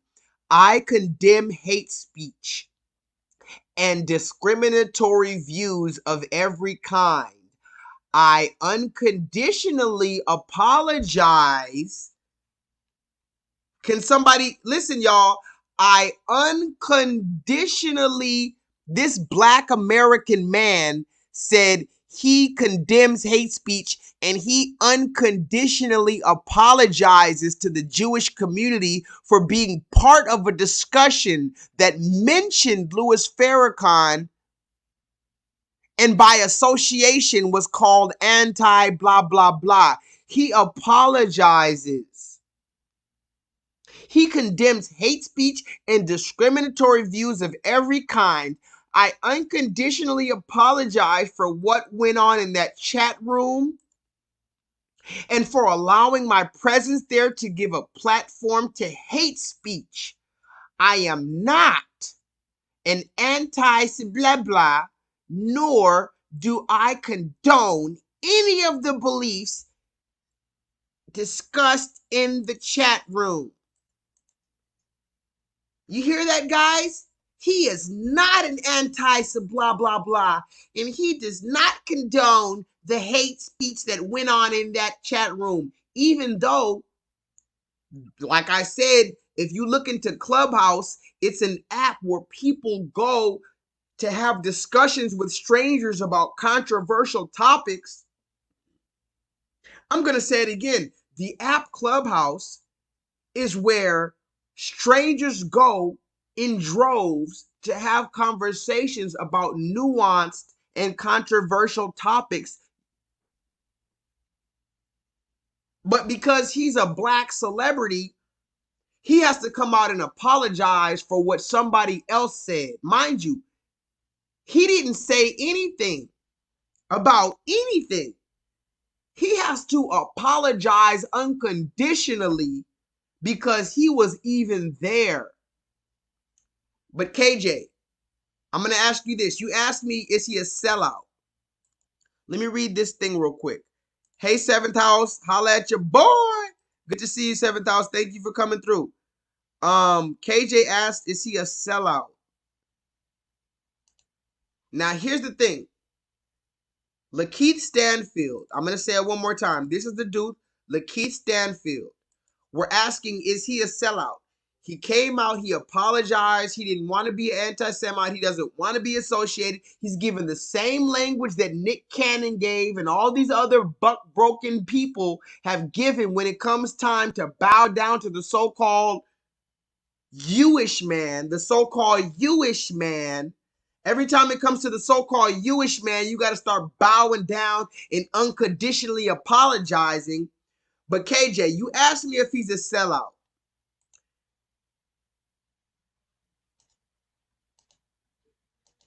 Take in that information I just gave you about him unconditionally apologizing to the so-called Jewish community and look at this picture of Lakeith Stanfield on the red carpet.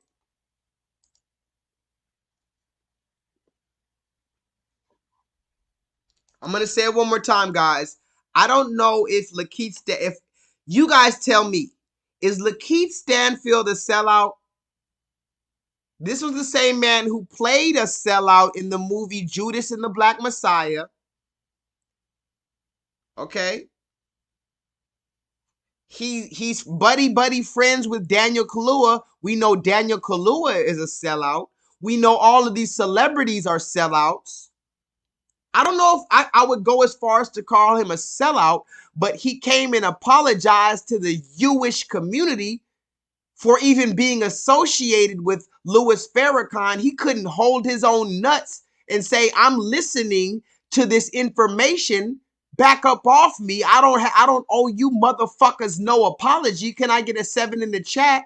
I don't owe you motherfuckers an apology. I'm a black American man. I happen to be an actor in Hollywood. So motherfucking what? I'm on this app Clubhouse in my free time when I'm not on set acting. I'm on my free time. I'm on this app. I'm listening to conversations to become enlightened. We're speaking about topics that you call controversial, but I'm just trying to gain understanding. I don't give a fuck what you're talking about. I don't have to apologize to a motherfucking soul.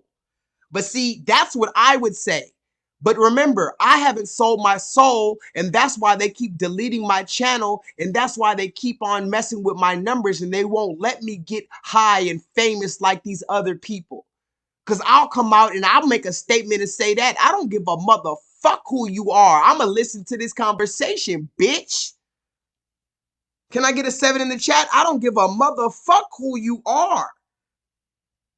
If we're talking about Louis Farrakhan, Adolf Hitler, or Lucifer in the flesh, I'm going to listen to the conversation with an astute mind using the discernment that the Most High God has bestowed upon me. I'm going to say that one more time. I don't give a fuck if I'm listening to a conversation with strangers about Adolf Hitler, Louis Farrakhan, Barney the Purple Dinosaur, Jesus Christ, white or black, or the devil in the flesh. I'm going to listen with an open and astute mind and the discernment that the Most High God has bestowed upon me. Can I get a 7 in the motherfucking chat?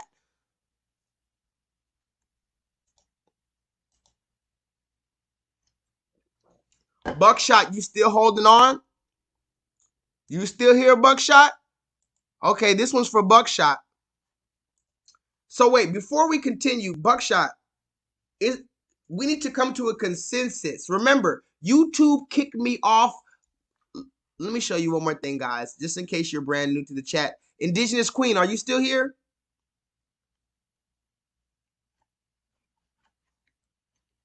Indigenous Queen, are you here? Because we need to come to a consensus. Please go press the thumbs up button if you have not already, because YouTube hates me. And by the way, they're already shadow banning me. They took off, I had like 25 likes on my last recent live. They took it all the way down to 5 likes. I'm going to say it again. I had over 25 active likes on my recent live stream. And then when I played it back, I only had 5 likes. Then my most recent video where I was talking about Charles Barkley, I had a whole bunch of likes and they took it down. They're taking all my likes. They're taking my views. They're trying to make me look like a fucking lame ass bitch ass nigga who can't even hold no fucking viewership. You niggas know I do this YouTube shit. They trying to make me look like I got 50 views, 60 views. They wanted to destroy me and destroy my reputation and destroy my hard work, but fuck them. Indigenous Queen says she's still here. Okay. So Indigenous Queen, before I move on, we have to come to a consensus. Because remember, YouTube kicked me off of the platform because I was giving out information that contradicted the consensus of the experts of the World Health Organization. Can somebody put that in the chat for me? The consensus. Hashtag consensus. Go look up the word yourself. The word consensus basically means an opinion that we all agreed upon. I'm going to say it again. The word consensus, C-O-N-S-E-S-U-S, I think that's how it's called. Consensus? I don't know. The word consensus means an opinion that multiple people have agreed upon, and that is their consensus.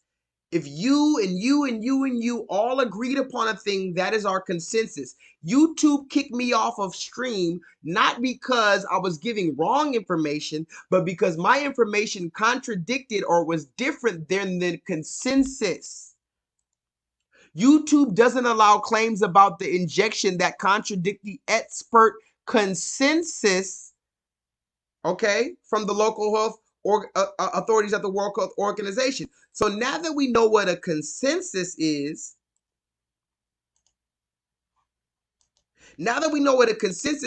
what is the consensus about Lakeith Stanfield, who apologized for his Jewish anti-blah, blah, blah sentiments, when actuality, this black man apologized for being a part of a discussion that talked about Louis Farrakhan. Let's just cut it down to the Bear Grizzly because I don't have time to bullshit. This black American man apologized for having a discussion or being a part of a discussion that mentioned Louis Farrakhan. And then not only did he unconditionally apologize, but he also wore this to the red carpet.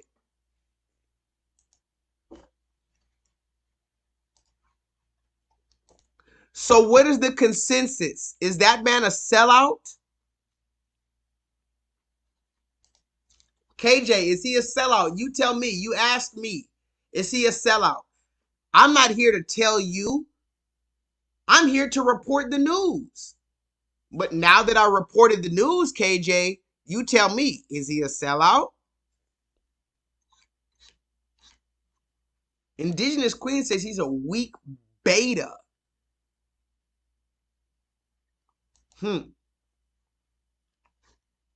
Well, that's on you guys to decide. If he's a beta, if he's a sellout. I'm just reporting the news. Breaking news, guys. Breaking news. Just reporting the news. All I'm doing. Since I'm reporting the news, look at this news. Stop Asian hate, guys. Did you know that the Olympics was going to be held in the new Olympics is going to be held in Tokyo, Japan, Asia? Stop Asian hate. But those Asians in Tokyo said that they're going to ban you if you wear any type of Black Lives Matter apparel, or if you take a knee, or even if you lift your fist up in the air silently. Even if you silently raise your fist in the air. It doesn't matter if you're celebrating the fact that you won the gold medal. It doesn't matter if you're having a political statement like the brothers who raised their fists back in the 70s. If you raised your hand in the air in a fist, you will be banned by the fucking Tokyo, Japan Olympics. Stop Asian hate, guys. Stop it. Hashtag stop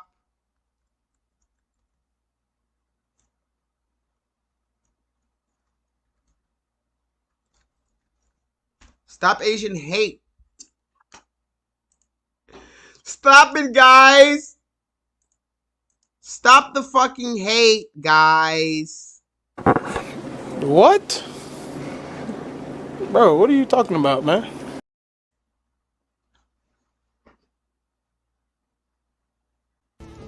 Message. Stop Asian hate. Hold on. Gigi, stop your fucking Asian hate. And yeah, you notice nobody's saying stop all hate or stop trans Asian hate. Let me go into that real quick.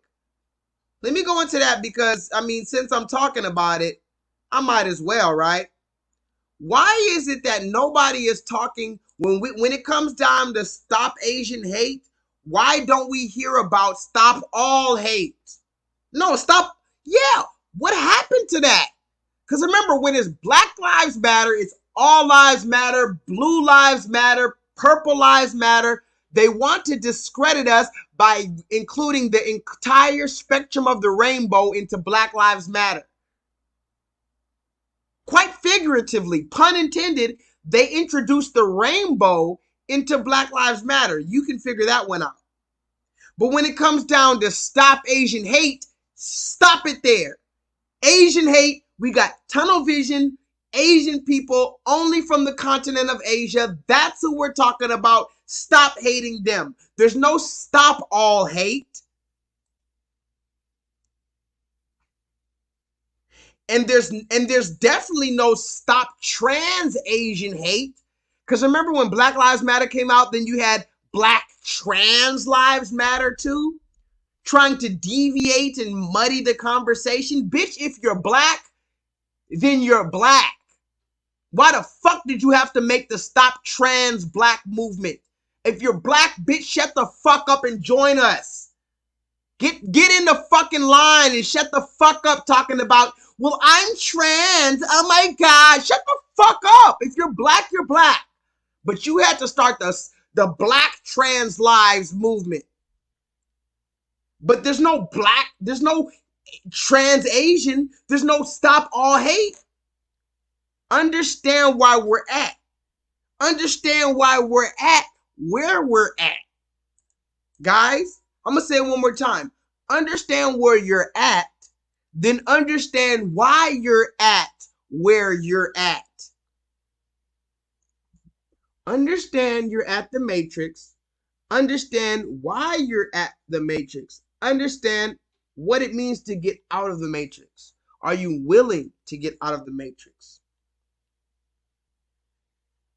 Are you willing to get out of the matrix? That's the question. It's not about can you get out of the matrix? Are you willing to put on the hat and get out of the matrix? I don't know if everybody in this chat is even ready to get out of the matrix. You might be because you're already on the right path. You've been listening to this stream. You could have been doing a lot of other stuff. You wanted to sit here. You wanted to learn. You wanted to be amongst like-minded people. So I appreciate you for that. But it takes a lot more than just wanting to exit the matrix. You have to put a lot of physical work in. But let's move forward. Did you guys get your injection? KJ, Leonard, Indigenous Queen, GG, Black and Green, Buckshot Super User. Okay? Did you guys get your injection? But not only did you guys get your injection, if you did not get your injection, KJ, Indigenous Queen, GG, what are you going to tell your co-workers and everybody who asked you, did you get your injection? Are you going to go full-on conspiracy theorist and tell them everything you know? Because remember, they're going to start looking at you like a criminal if you tell them that you don't want to get injected. If you tell them, and especially if you tell them why you don't want to get injected, and you tell them everything you know, they're going to look at you like a conspiracy theorist. And that's going to make you look like a target. I'm trying to warn you on what's going to happen in the future. We are going to have to move very stealthily and very strategically moving forward.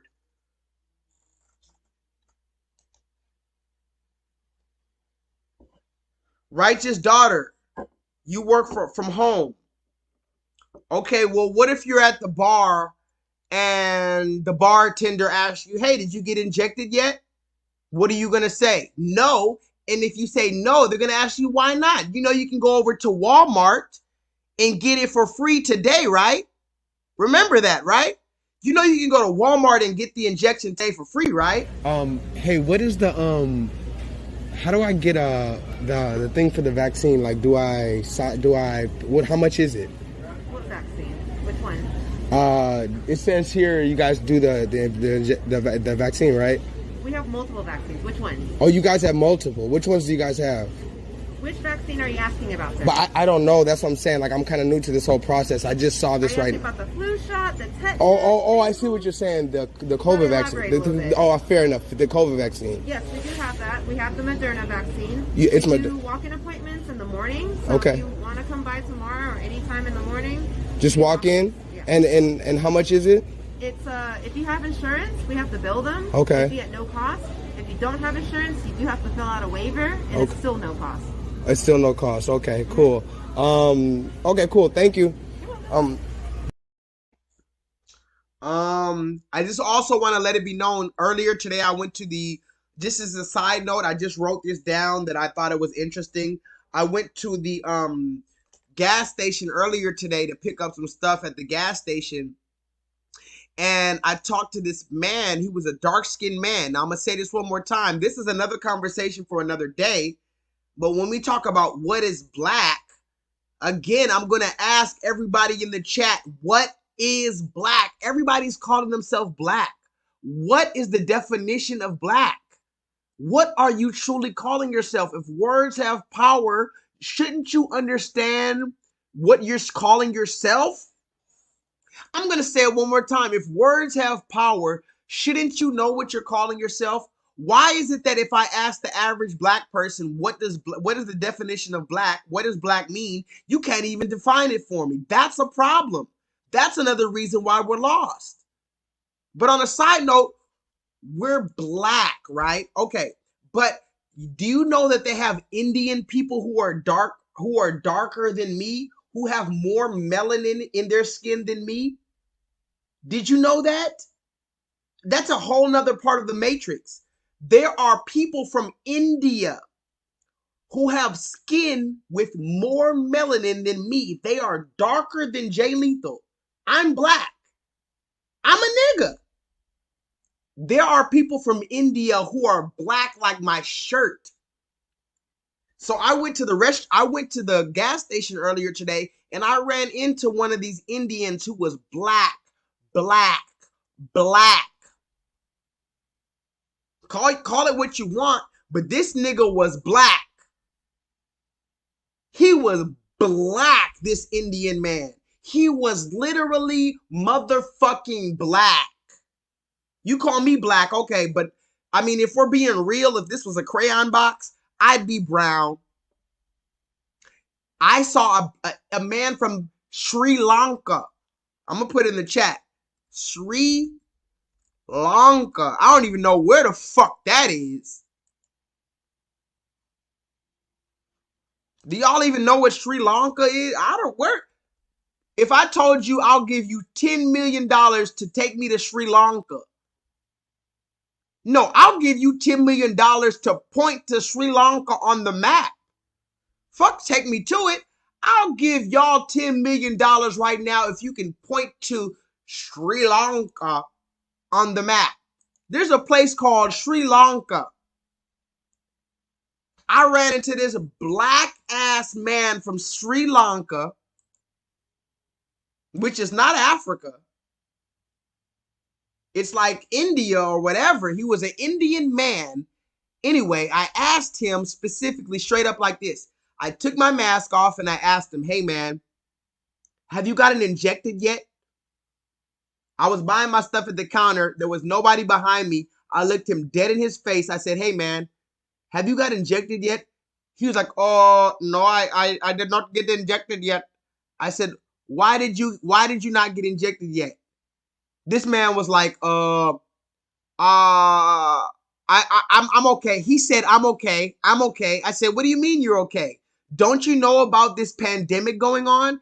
Don't you know that everybody's dying? There's hysteria, mass people dying in the streets. What do you mean you're okay? There's an injection available. Why have you not gotten the injection, sir? And he looked at me and he asked me, did I get the injection? I said, hell motherfucking no, I didn't get a motherfucking injection. And he said, why not? I said, because I don't trust them motherfuckers. I'm going to say it one more time. I saw a black man, black as my shirt, from Sri Lanka today. And I asked him, I didn't film it because a lot of shit be going on and I don't even pull out my camera. I just want to have this spiritual encounter. I had a spiritual encounter with a black ass motherfucking black man from Sri Lanka, but he was really Indian. And I asked his melanated ass, hey, are you going to let the red man inject you? He said, no, I'm good. So remember, while YouTube and everybody else is trying to act like Barack Obama and everybody else is trying to act like black Americans are the only people hesitant about getting this injection, and they're trying to push it on black Americans in particular, it's not just black Americans that are hesitant about this injection. Go over to the people in Sri Lanka. Ask the people in Sri Lanka if they want that motherfucking injection. They're going to tell you no too. So why don't we see any commercials for the people in Sri Lanka to get injected? But it's only black Americans. We're disproportionately affected so much that they got to make commercials with Charles Barkley, Run DMC, TD Jakes, fucking Medea, Oprah Winfrey, Barack Obama, Shaquille O'Neal, every other motherfucker gotta make a commercial for black Americans to get injected, but other communities don't want it either. What the fuck is going on?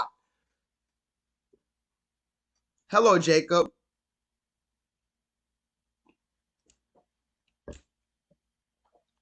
So Sri Lanka is an island south of India. Like I said, they're the Indian. Thank you, come again. That's what he was like, hey man, I don't want the injection. Why would I want the injection? Tell me why I should get the injection. I don't believe in the injection. I'm going to pray to Hindu. I am Hindu. I pray to Shiva. I pray to Kali. I pray to my Hindu goddess. I do not need the injection. Why would the white man give me the injection? I do not want the white man injection. Nope. That's what he told me. I'm cool. I'm good. Nope. You can keep the injection for yourself. I'm good. I'm going to go to Sri Lanka. Thank you. Come again. That's what he told me. And then you know what I said? I'm a genius.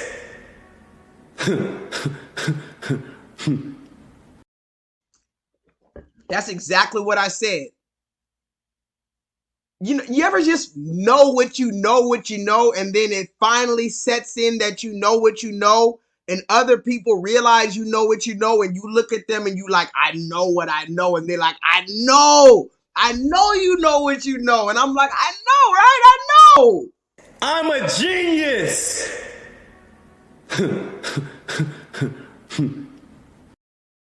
But you know the craziest thing is, when I was in school, I thought I was stupid.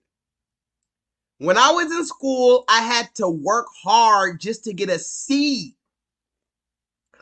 When J-LEETHAL was in grade school, I had to work hard to get a C. I thought I was stupid. I'm a genius.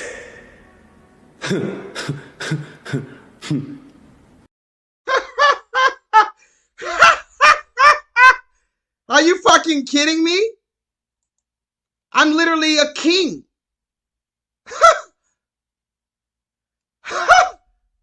Oh, but speaking of Serena Williams, I don't know if y'all was in the chat for Serena Williams.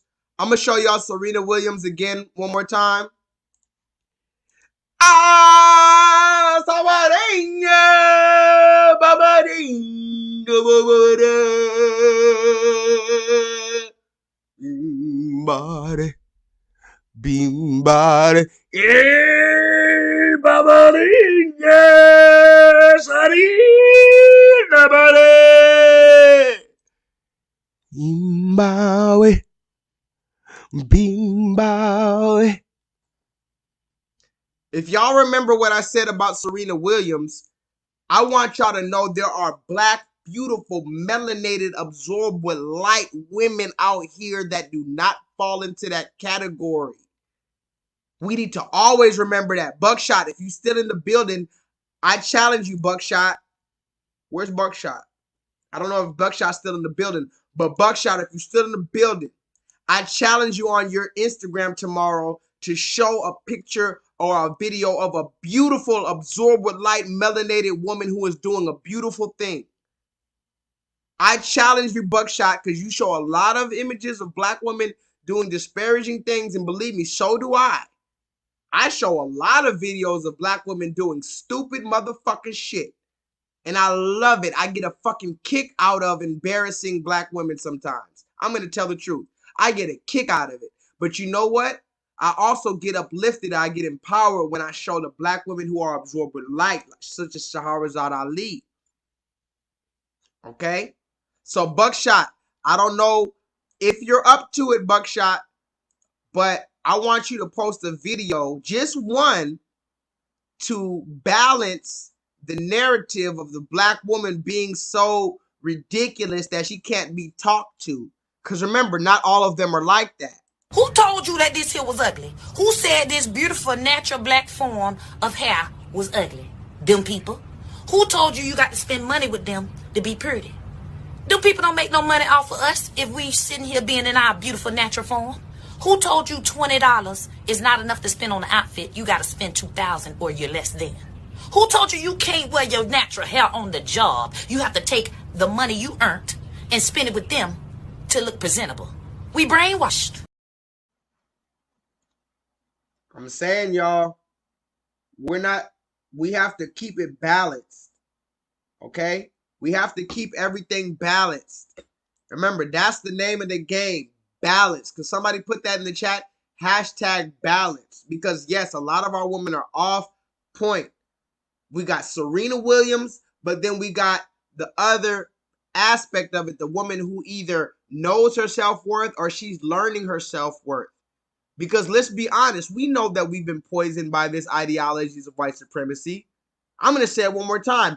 All of us have drinking the Kool-Aid, so to speak, of white supremacy to some extent or another. So all of us, myself included, require heavy detox, heavy therapy, heavy consultation, heavy medication, heavy meditation. We need medication and meditation. Can I get an amen in the chat? A motherfucking 7 in the chat. We need congregation, meditation, medication, compensation, god damn it. Oh man, don't make me preach. We need medication, meditation. We need a nation. We need compensation. Okay? From the shit that we've been through, from the systematic enforcement of the ideologies of white supremacy. That's what we all need. All of us. Every single motherfucking one. Every one of you watching this needs a motherfucking consultation.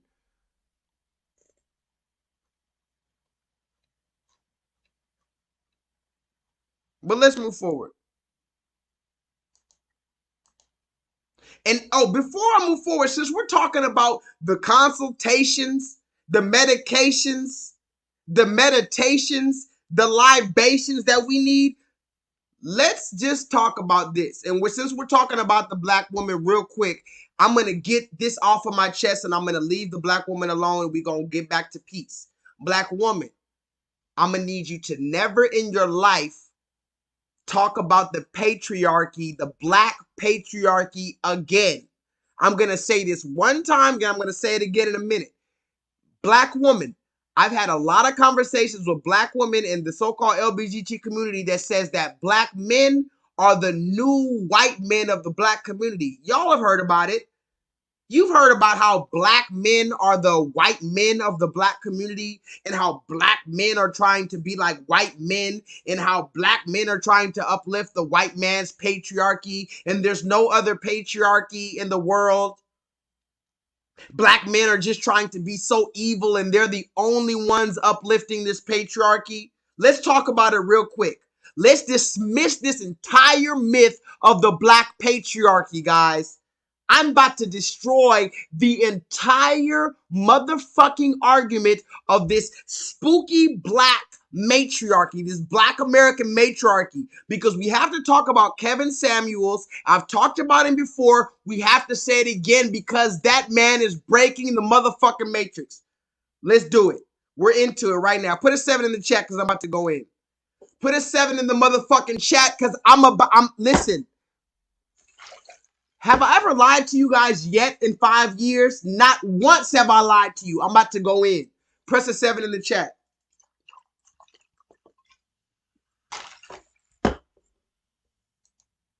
This is the matrix here. Put 7 sevens in the motherfucking chat. Oh yeah, KJ says I belong around the palm trees. Facts. But I'm gonna go back to the palm trees in a minute. But right now we get in the matrix. Put a 7 sevens in the motherfucking chat. I know you guys know who Kevin Samuels is.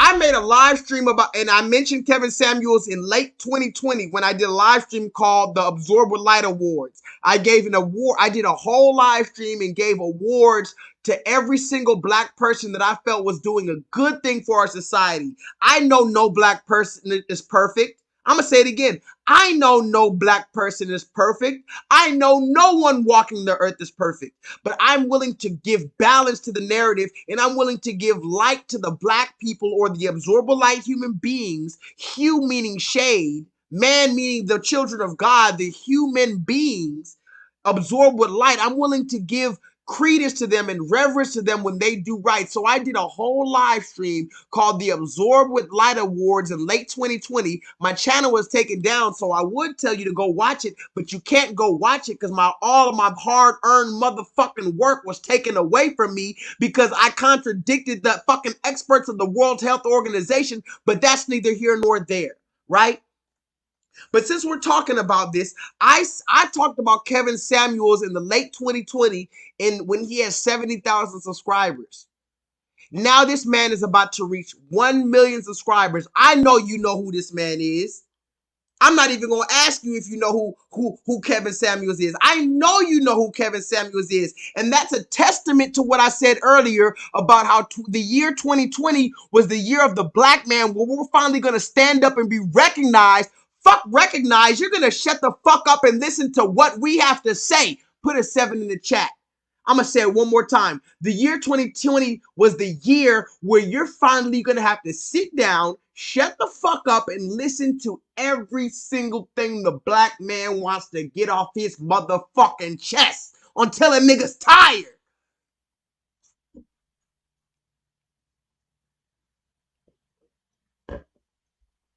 Indigenous Queen, it's okay if you're not a fan, but like I said, he's breaking the matrix. And this is why I want to talk about it. This is what I want to talk about.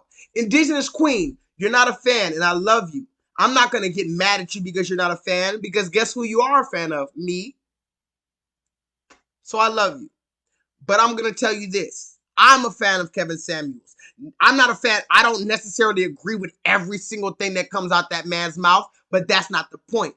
The point is there's a black man that's finally, you tell me what black man that made it from the dirt. Go look at Kevin Samuels' old videos. When he had nothing, nobody was listening to him, he was still putting in the work. He still hasn't sold out. He has his own motherfucking platform. He's having the hard conversations that we need to have that nobody's willing to have. I'm going to say it again. He's having the hard conversations that nobody's willing to motherfucking have, that we need to have. And even if he's not right, he's willing to have the conversation. So why am I bringing up Kevin Samuels? Fuck Kevin Samuels. I'm going to say it again. Fuck him. If you don't like him, fuck it. But I'm going to bring up something real quick. I'm about to destroy the entire argument of this so-called scary, strong, black patriarchy. There is no fucking black American patriarchy, black woman. And that includes everyone listening that supports me that I love. Listen to me very closely.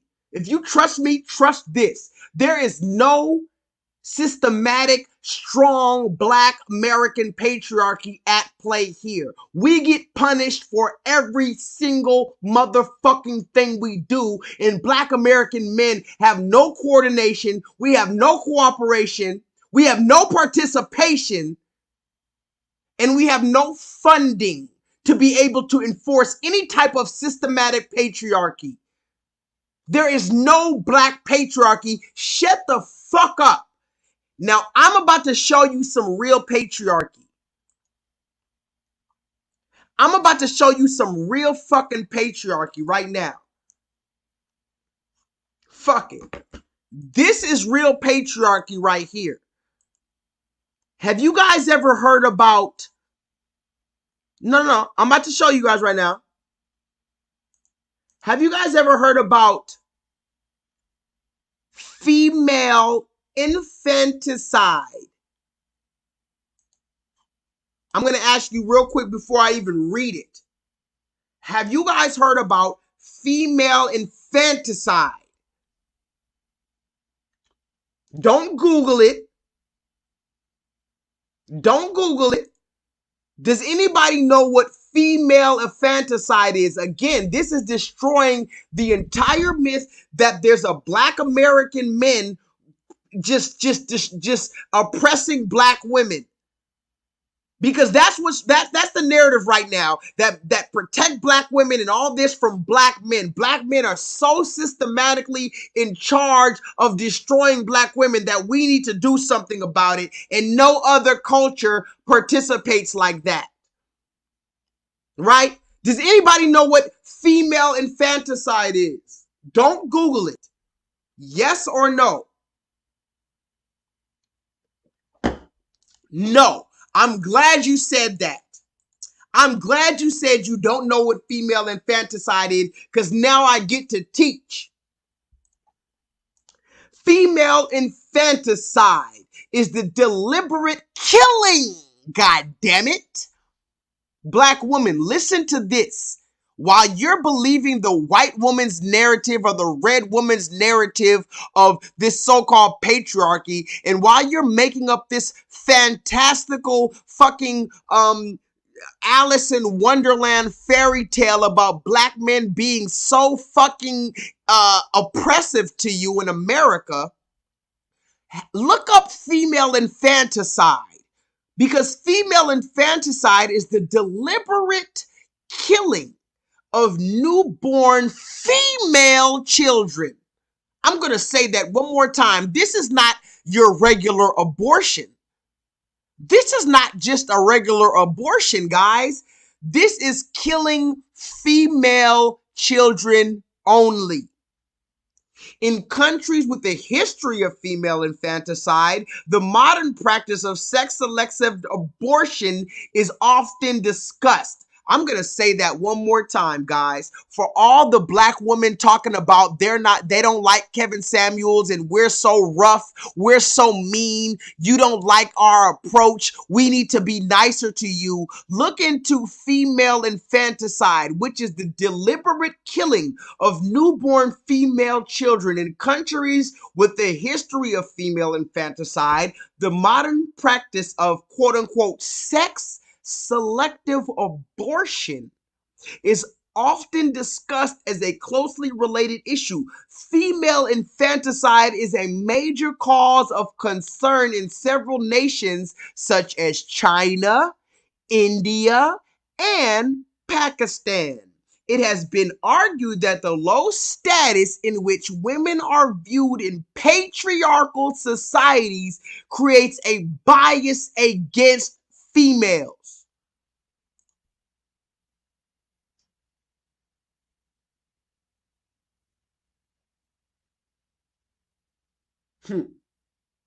See, this is why YouTube wants to destroy me. This is why YouTube can't destroy me, but they want to discourage me. YouTube knows they can't destroy me, but they can possibly discourage me. I'm going to say it one more time. YouTube could never destroy me, but they could possibly discourage me. Go watch that movie, The Truman Show. There was a movie called The Truman Show with Jim Carrey.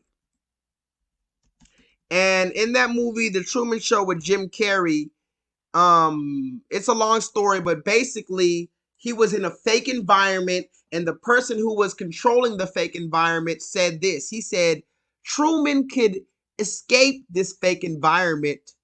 There's nothing, we can't do anything to stop him from escaping this environment, but the only thing we can do is discourage him from escaping this fake environment. I'm going to say it one more time. The people that we think are in charge, the so-called Illuminati, they have no real control. They can only discourage us from exiting the matrix. They can't stop us from doing it.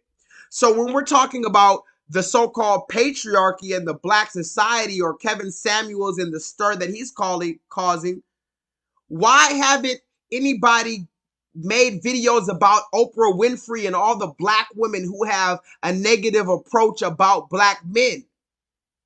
All these black women for years and years who've been talking about black men and they're broke, they don't got no job, they got kids out of wedlock, they go into jail. You say everything about black men for years and years and years. You don't hear nothing about the approach, and they're too harsh on black men. Let's think about the black man. What did that black man go through? Let's think about if that black man was a victim of white supremacy. You don't care when it comes to black men. But when it comes time to evaluate the black woman, oh no, I don't like that man now. But again, let's look into female infanticide. Because female infanticide, when you're complaining about the black men being so oppressive in China, India, and Pakistan, they kill you if you're a girl and you're born. I don't hear you complaining about the Chinese, the Pakistans, and the Indians. about their patriarchy, that's a hell of a lot motherfucking more tragic and a lot more motherfucking damaging to you. Wouldn't you say, black woman? Wouldn't you say, woman? If you're such a feminist, why is your aggression towards the black man so much when the Chinese, the Pakistanians, and the Indians are killing you for being a woman due to female infanticide? You can't even answer that question. I know you can't answer that question.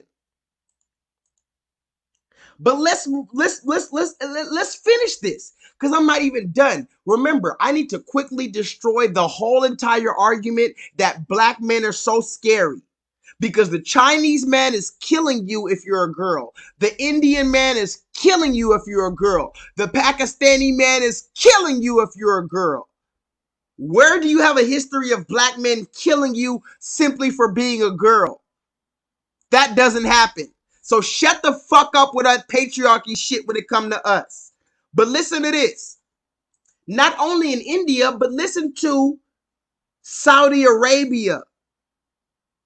On the 26th of September 2017, King Salman issued a statement recognizing the right of Saudi women to drive in keeping with Sharia. Licenses were set to be issued to women starting June 24, 2018, said authorities, blah, blah, blah, blah, blah, blah, blah, blah, blah. Do you hear that? In Saudi Arabia, the women in Saudi Arabia, listen to me, black women, the women in Saudi Arabia just got the right to drive a vehicle in 2018. Y'all black American women been getting fucked in the back of your Toyota Corolla since 1992. I'm gonna say it again. Black American women have been getting fucked doggy style in the back of a Toyota Corolla since 1992 on the side of the street. But the women in Saudi Arabia just got the right to drive 2 years ago, 3 years ago. Read it and weep. 2018 is when women started being able to drive in Saudi Arabia. They couldn't even drive a car 2 years ago. 24 months ago, women in Saudi Arabia could not drive a car, but you have black American women in America talking about black American men are the problem of everything in the world. Make it make sense.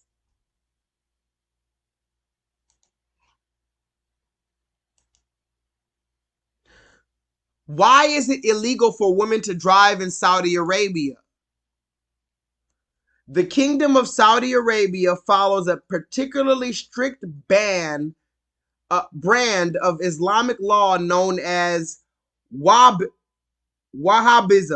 It says that men and women should be kept separate and what women should wear veils and cover themselves. Some people there think women don't need to drive because they don't travel without a man that can drive for her.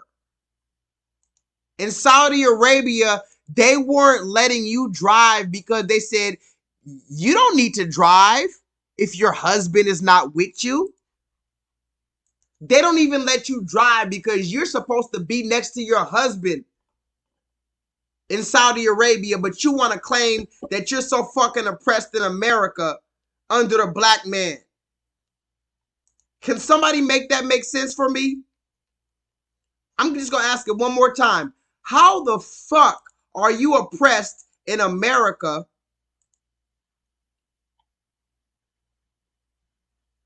How are you oppressed in America, but in Saudi Arabia, they won't even let you drive. And in China, in India, in Pakistan, they will literally fucking kill you if you have a vagina. If you're a baby with a vagina, they will kill you.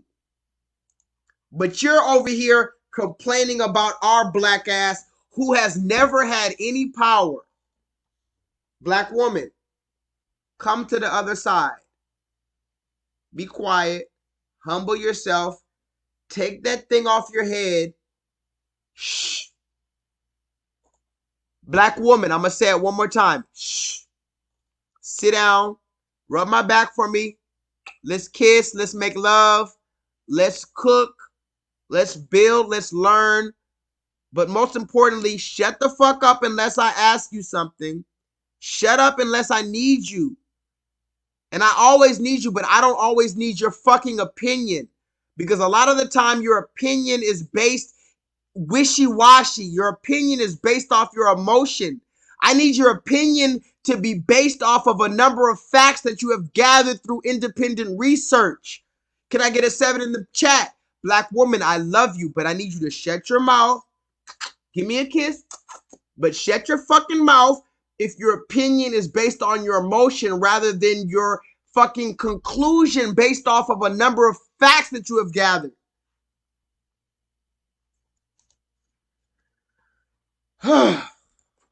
Okay, guys. We're about 2.5 hours through it. We got about maybe an hour left. Peace to everybody in the chat. Let me read some comments. I still got a few more receipts. Can y'all hear me? Have I been choppy? Have y'all been able to hear me?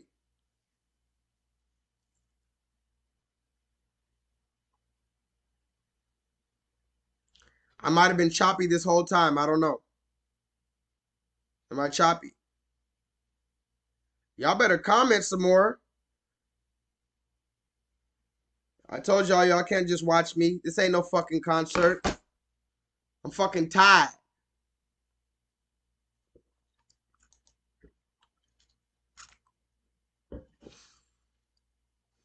Let's see what we got here. Oh yeah, we talked about China. Stop Asian hate. They won't even let you raise your fist in the air. I just wanted to show you guys that, by the way. No big deal. I don't give a fuck. I really don't give a fuck, to be honest. I'm not I don't give a fuck about. I know they don't want us to raise our fist in the air. I'm going to say it again. I know these motherfuckers don't like to see a black, proud, natural, melanated, absorber light motherfucker with his fist raised in the air, strong and ready for war. You don't got to tell me that. I know that. But remember, let's get back to the question, guys. Have you guys got injected yet? Okay, Jay, you definitely got to check out Kevin Samuels. I don't know. You definitely got to check him out. Now, mind you, he can be controversial, so I would suggest you sit through a number of his sessions to see that he has different approaches. But at the end of the day, if anybody doesn't like Kevin Samuels, I understand why you don't like him. But at the same time, I understand that same reason is why some people don't like me. Some people don't like me. This is me. I put nigger on my shirt and painted myself in blackface and went in the streets. Some people aren't going to like my approach. Some people aren't going to like the fact that I put myself in blackface and call myself a nigger. Some people aren't going to like that. But guess what? When you're trying to break the matrix, you have to use unconventional methods. Somebody put that in the chat. Hashtag unconventional methods. When you are trying to break the matrix, you cannot sing a lullaby, rock-a-bye baby. You have to disrupt the matrix with hashtag unconventional methods.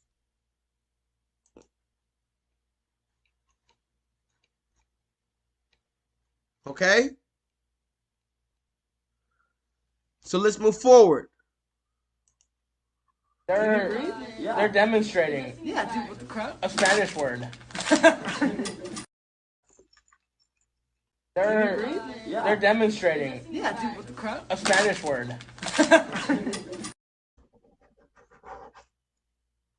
They're demonstrating. Yeah, dude, with the crowd. A Spanish word. They're demonstrating. Yeah, dude, what the crap? A Spanish word. When you're trying to beat people like this, who are sitting in an all-white classroom and think it's funny to film themselves kneeling on another man's neck to imitate the death of another black man. Because remember, this is the hashtag, hold on. This is the hashtag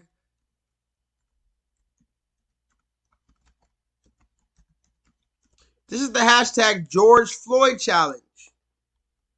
This is the George Floyd challenge. If you guys don't know about it, it's been going on for, I guess, a year, ever since George Floyd died.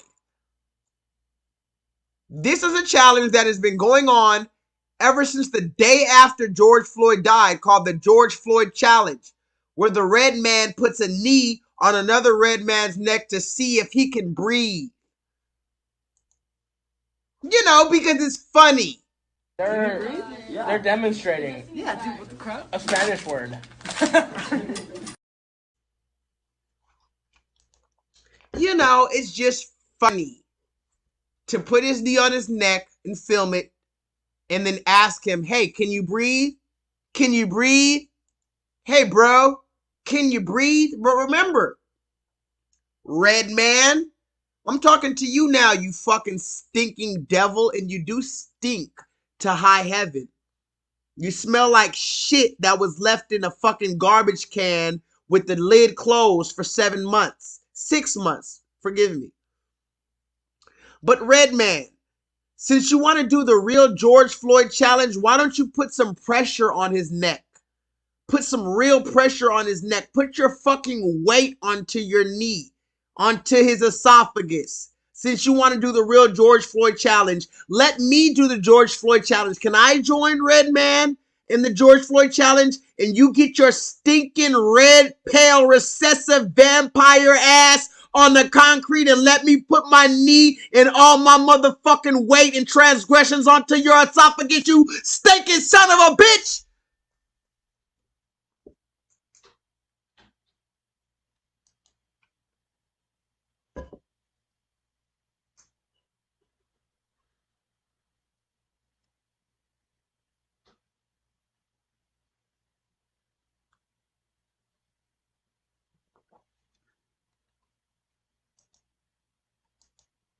They're demonstrating. Yeah, dude, what the crap? A Spanish word. They're demonstrating. Yeah, dude, what the crap? A Spanish word.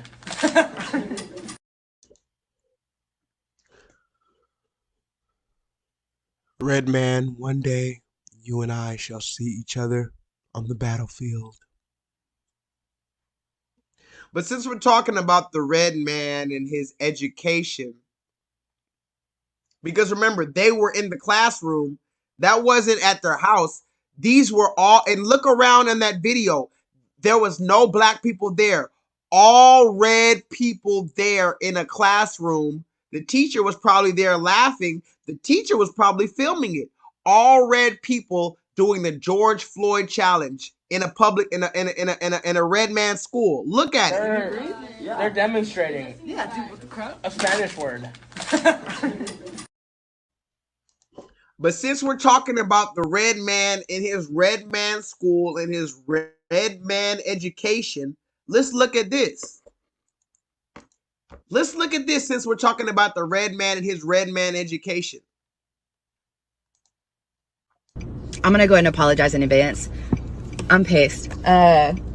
Tennessee lawmakers just pushed a bill, House Bill 0580, look it up, do your research, that will withhold government funding from any school that allows their teachers to teach about systemic racism, white privilege, or racial injustice in American society. So you're telling me that I'm about to be an elementary school teacher in a predominantly black school in Tennessee, and I have to lie to my children? The children who already know what it is. They're talking about 6 and 7-year-olds aren't old enough to understand racism. We don't need to bring that to them. They experience it. They don't learn about it in school. They experience it when they walk outside. And I have to lie to them and act like that's not the reality? Because a few white people felt guilty, because it makes America look bad. White America, white society, white history is bad. It is negative. We have always been the bad guys. I'm a white woman, yes, but I'm doing everything I can to be an ally. That does not mean that I will lie to my students. You're going to withhold money from schools that are already underfunded and already underserved. Now, I'm going to say it like this. There's certain white girls that you can tell that they mess with black dudes. I'm going to say it again. There's certain white girls that you can tell, I don't know what I still can't pinpoint. Sometimes it's the way they talk. Sometimes it's the way they walk. Sometimes it's the way they dress. But I can't pinpoint exactly what it is. But sometimes you can tell when a girl likes black men and messes with black men. This white girl gives me the vibe of someone who regularly, probably only messes with black men. It had her lingo and her nails and what she's saying. Either way, this is just my side thought. But yes, this is a white woman, blonde-haired, blue-eyed, so-called red woman, which many people will call the devil. She's sitting here on her live stream saying, hey, look, I'm on my camera right now. I'm a fucking public school teacher. They're asking me to lie because if you don't know, right now they're trying to take out the whole idea of white systematic enforcement of white supremacy. They're trying to take that out of the schools. So it was one thing when they were teaching us that we were all slaves. Now listen to this, guys.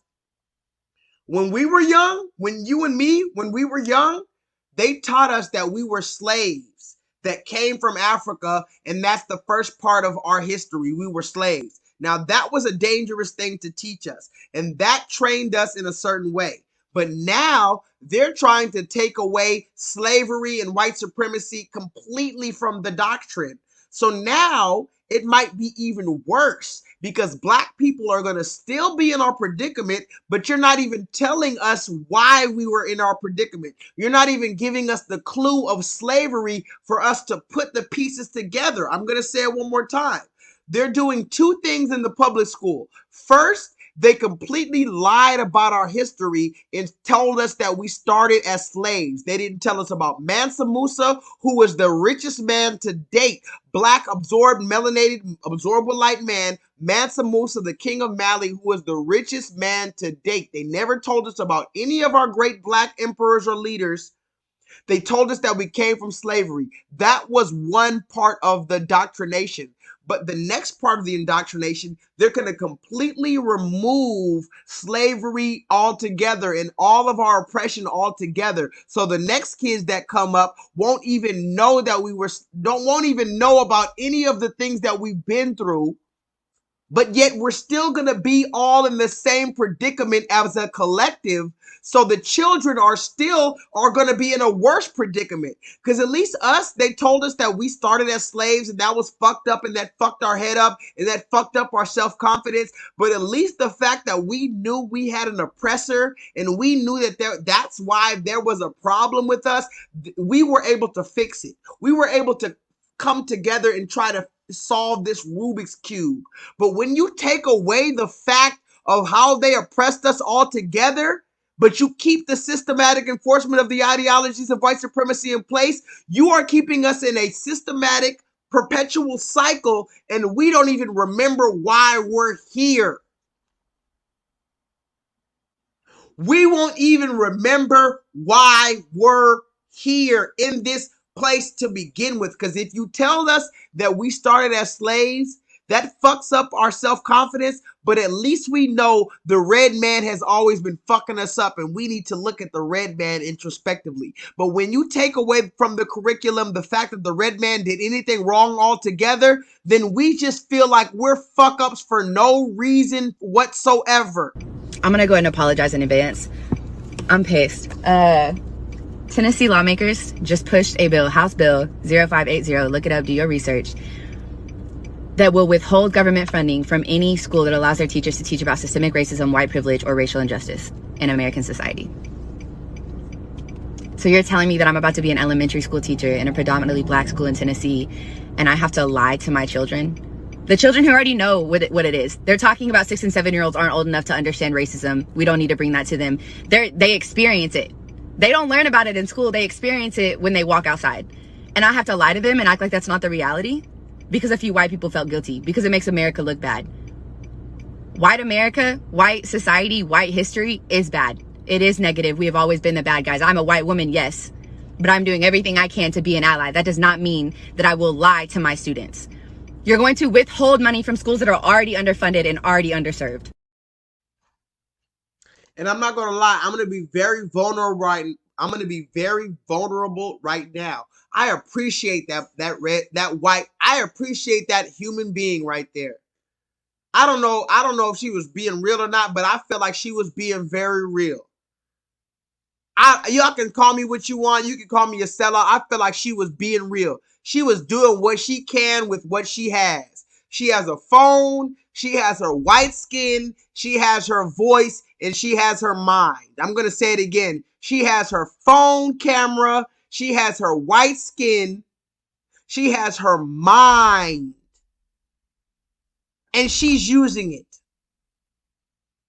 You can say that's the devil and she's lying. She's just trying to be part of the Black Lives Matter movement. She's just trying to get saved. I don't give a fuck. That woman didn't need to say that. She said she's a public school teacher and she's being told she's about to have to lie about history to black children to keep them in the matrix, and she doesn't want to do it. And yeah, she probably messes with black dudes. She probably got some of that. Can I get it? Can I get that in the chat? Hashtag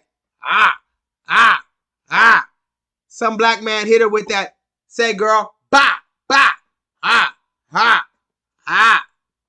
You know the red man can't hit her with that. Nigga pulled her hair back. Oh my God. You know, black man, we fuck her. Girl, give me that. You know, we pull you, give me that.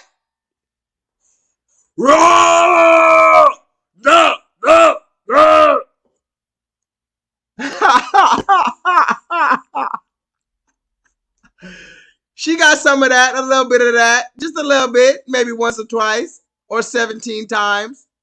And now she said, wait a minute. Black lives do better. I'm going to go ahead and apologize in advance.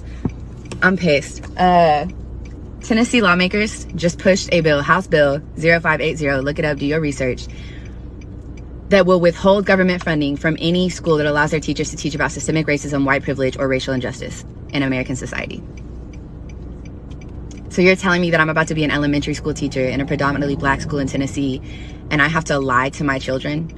The children who already know what it is. They're talking about 6 and 7 year olds aren't old enough to understand racism. We don't need to bring that to them. They experience it.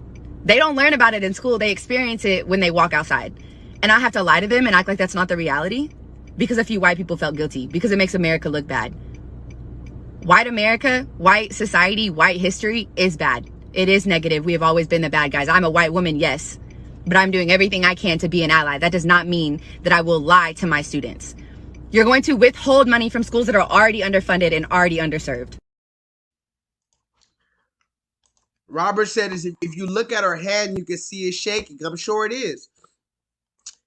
That's probably her first video like that. She's probably like, fuck it, I'm just going to say it. Because remember, she has family, she has friends, she has acquaintances, she has her workplace co-workers who are going to see her on TikTok making that video and ask her about it in real life.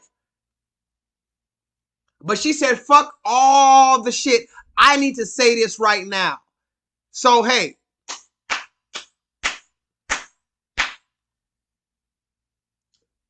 You must have got some of that.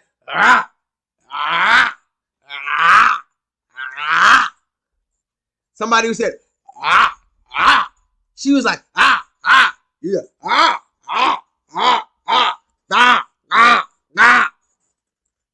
She was in that bitch giving that, Can somebody say, fuck it, I'm going to go there? Can somebody say,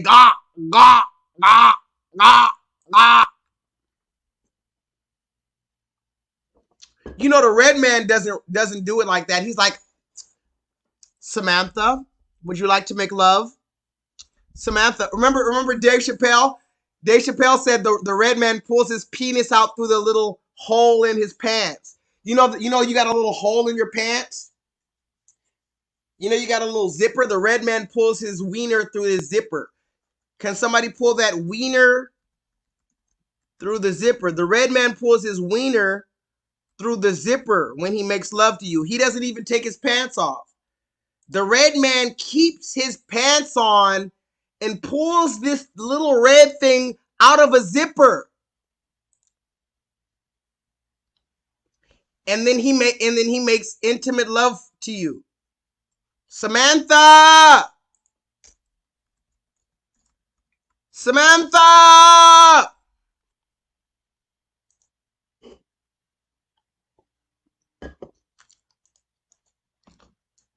But that white girl, she got some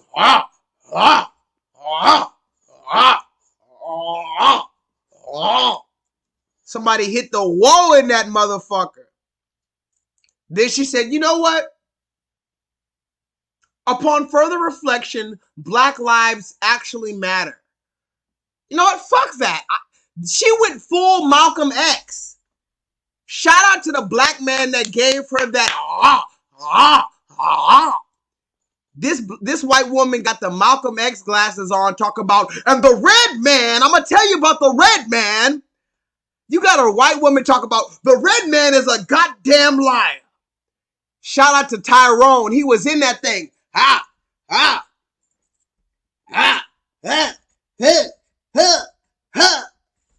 Oh, forgive me. I'm at church. I'm at church. I shouldn't even be doing that. I'm at church. But this red woman got me out of my element right now. She really speaking up. I'm gonna go ahead and apologize in advance. I'm pissed.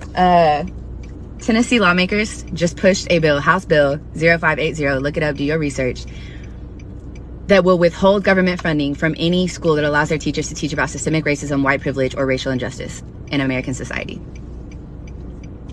So you're telling me that I'm about to be an elementary school teacher in a predominantly black school in Tennessee, and I have to lie to my children? The children who already know what it is. They're talking about 6 and 7-year-olds aren't old enough to understand racism. We don't need to bring that to them. They experience it. They don't learn about it in school. They experience it when they walk outside. And I have to lie to them and act like that's not the reality because a few white people felt guilty, because it makes America look bad.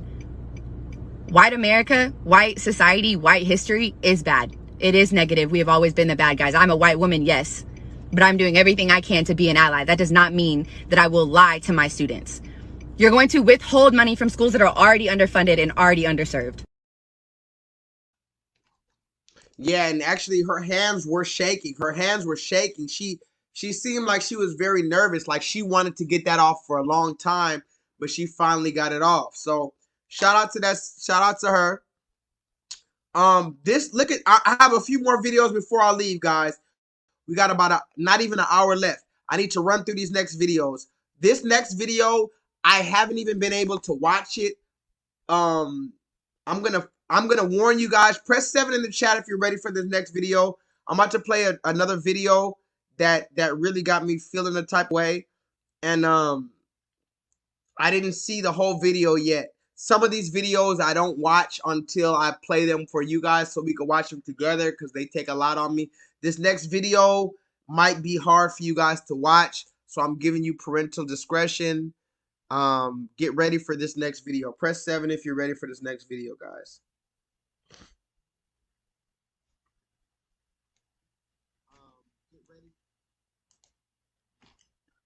Press 7 if you're ready for the next video.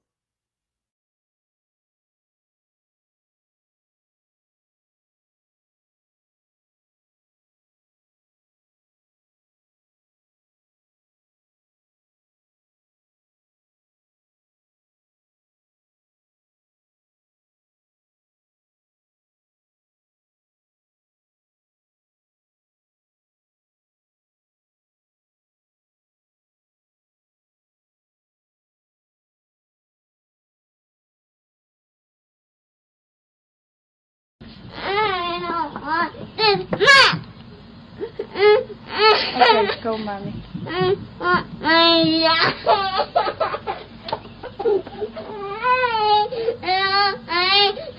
Breathe in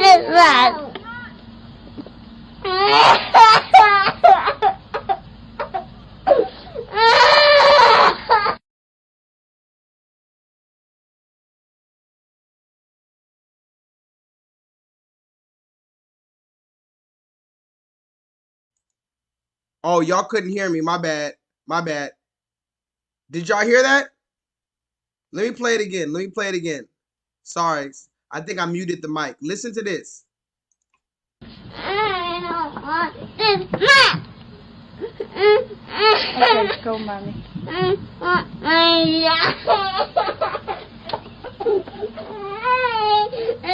I breathe in this map.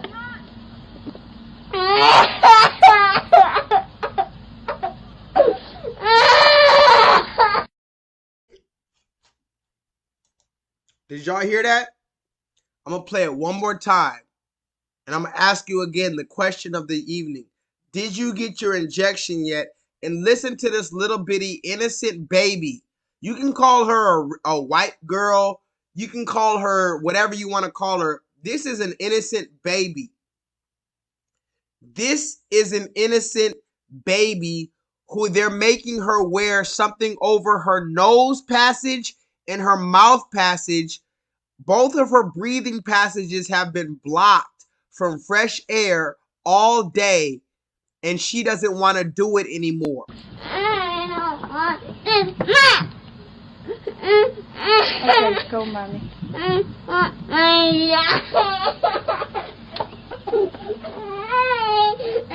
I breathe in this map.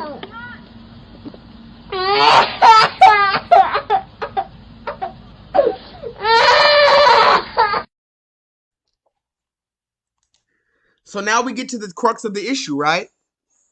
The whole reason why I'm making this live stream, the whole reason why I'm even doing what I'm doing is for those children. I'm going to say it again. The whole reason why I'm even doing what I'm doing is for the children. The children who can't help themselves, the children who don't know any better, the children who are still connected to the Most High God. Because remember, it says to enter the kingdom of God, we have to be like children. So I started my channel for my children and for the children of the future. And here's this child begging for someone to save her from these lies. I don't want this map. Okay, go, mommy. I want my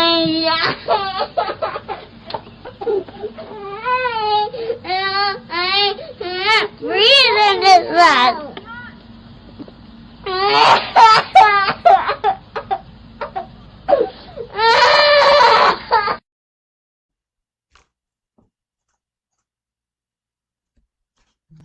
So I just need y'all to see that, because that shit broke my heart when I saw it. But remember, that's not anything new. They've been indoctrinating our children early on with this thing. Remember this one? Wear a mask each time you go out. Yes, mommy. We'll wear masks when we're out. Wave, but don't hug. Shake hands or high five. Yes, mommy. We'll wave high and bye. Remember that one? I showed you guys that one in a live stream maybe 5-6 live streams ago. But remember, they took my entire channel down, so it is what it is. But yeah, it's the same people who made Baby Shark, Baby Shark. These people are indoctrinating our children through songs and lullaby songs. So when you see that animation of them telling us to put on our mask and don't hug our family, and then you see the real child crying because she's tired of wearing this mask all day. Mind you, I'm a grown adult and I don't like wearing that mask. When it's on my face, I pull it down to my nose. I let my nose breathe. I need to breathe, god damn it.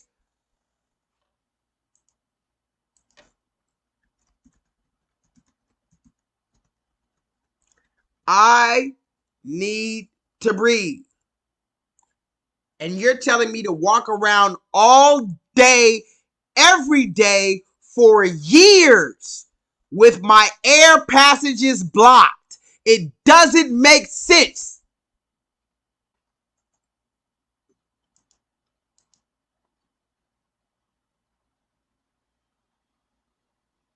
Breaking news, Johnson & Johnson's COVID vaccine has been granted emergency use authorization by the FDA, making it the third vaccine to get the green light from the agency. In clinical trials, Johnson & Johnson's vaccine was 66% effective overall. But more importantly, it was 85% effective at preventing severe disease 28 days after inoculation.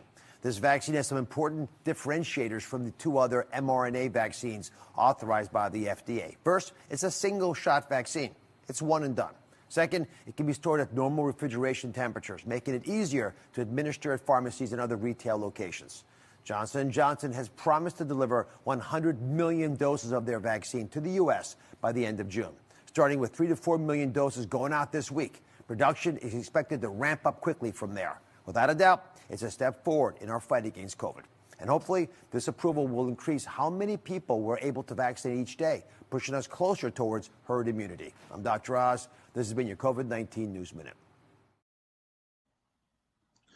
So that was Dr. Oz explaining how this Johnson & Johnson injection recently got the FDA emergency use authorization, and telling you guys, yeah, go get a Johnson & Johnson injection. That was about a month ago, but look at about a few days ago. Dr. Hotez, if someone has already received the J&J vaccine, what do you want to say to them right now? The first thing I want to say, Dr. Oz, is don't panic, don't worry. Remember, this is a rare event. We're talking about 1 per million. To give you a sense of perspective, you're more likely to be struck by lightning. The odds, according to National Geographic, are 1 in 750,000. So it is a rare event. You do need to be mindful, of course. If you are between 6 and 13 days, roughly between 1 and 2 weeks after you've gotten the J&J vaccine, if you're having severe, unrelenting headache, don't sit on it. Notify a medical professional and get evaluated. And if you're having other leg pains or chest pains, obviously you want to get that taken care of because it could potentially be due to clots from the vaccine. But remember, the likelihood that you're going to have that kind of untoward effect is extremely rare, extremely unlikely. You see that, right? You see how about a month ago, Dr. Oz was telling us go get injected by Johnson & Johnson, and now a month later, the same man, Dr. Oz, is telling you, hey, if you got a blood clot from the same injection I just told you to take, don't worry about it. You see that? I just told you to take an injection a month ago. Now, a month later, if you got a blood clot because of that injection, don't even worry about it. Just trust me. It's going to be okay. Let's go to Vegas. Let's go to Las Vegas. It's going to be okay, guys. Just trust me. Just trust me. Remember this one?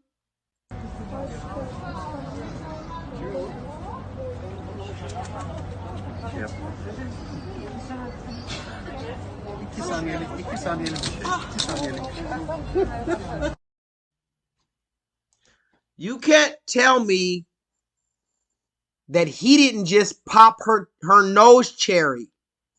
You cannot tell me that she didn't just get her fucking nose virginity broken. They just fucked her nose.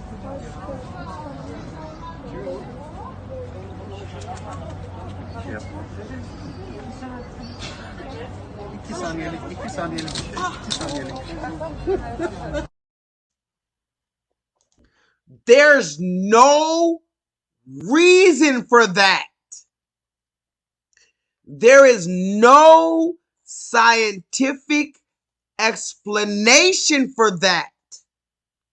There is no realistic, logical explanation for putting a swab of cotton in your throat and then using that same swab of cotton to stick it up your nose. There's no logical explanation.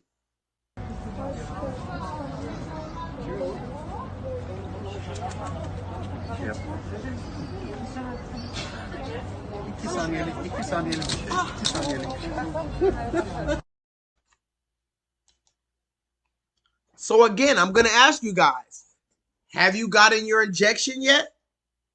Did you get your first and your second Moderna injection yet? And if you didn't, why not? Did you know you can go to Walmart and get your Moderna injection for free the same day, no charge to you? Didn't you know that? Don't you know that the injection is available no cost to you? You can go up to Walmart today and just get a brand new free injection for free. They're giving this shit out for free.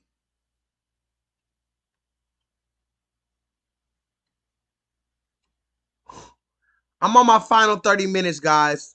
I'm about to pull out these last receipts and then I'm out of here. Because like I said, I'm not going to make these 5-6 hour live streams just for YouTube to take my shit down. Since we're talking about Dr. Oz, look at Dr. Oz. Give me some numbers. How many have you gotten either tested or vaccinated since you started? We're up to 38,000 people that we vaccinated since January 16th. 38,000 people? 38,000, and 75% of whom are African American, and 82% are people of color. There are times when you've been vaccinating more people than the city of Philadelphia. What is the secret to your success? It's the commitment. It's because so many of us have been where the people we serve are. We know there are challenges, we have similar stories, and we get it. Have been where the people we serve are. We know there are challenges, we have similar stories, and we get it. That's the same Dr. Oz talking about, yeah, we injected 80% of Black Americans. Oh, wow. Oh, yeah. How did you do it?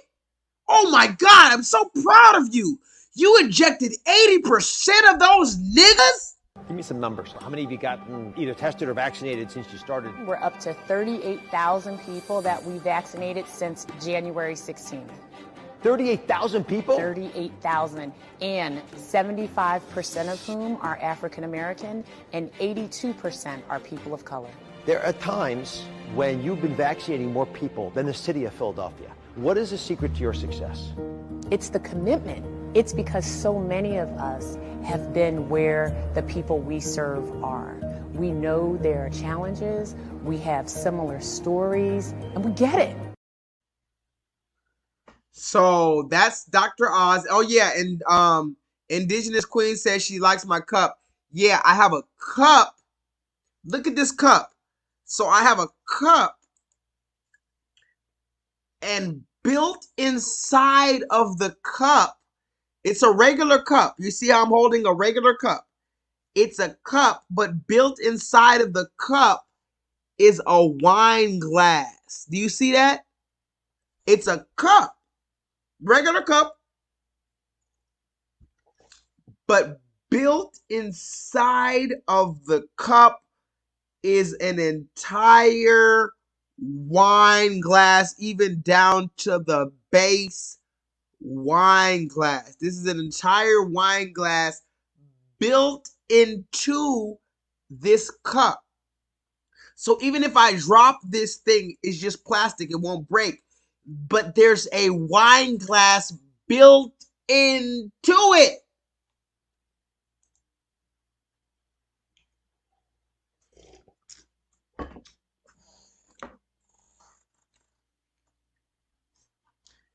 KJ says I have unique items. I have no idea what you're talking about, KJ. No idea. No idea what you're talking about, KJ. I don't have any unique items. Don't know what you're talking about. But since we're talking about stuff that I haven't seen yet, let's go to possibly my last receipt of the evening. Press 7 if you're with me. You want me to go into the last receipt of the evening? We are at 3 hours exactly. Exactamundo. 3 hours exactamundo. Totally, dude. Totally rad, bro. 3 fucking hours. If you're ready for me to get into my last receipt of the night, press 7 on the chat.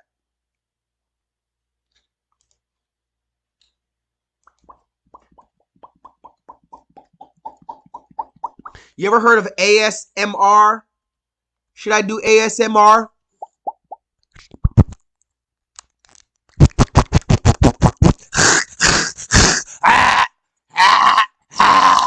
You ever heard of ASMR?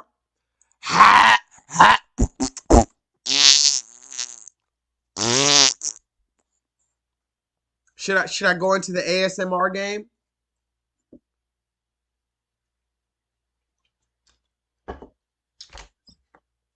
Okay, since we're ready to go into the last,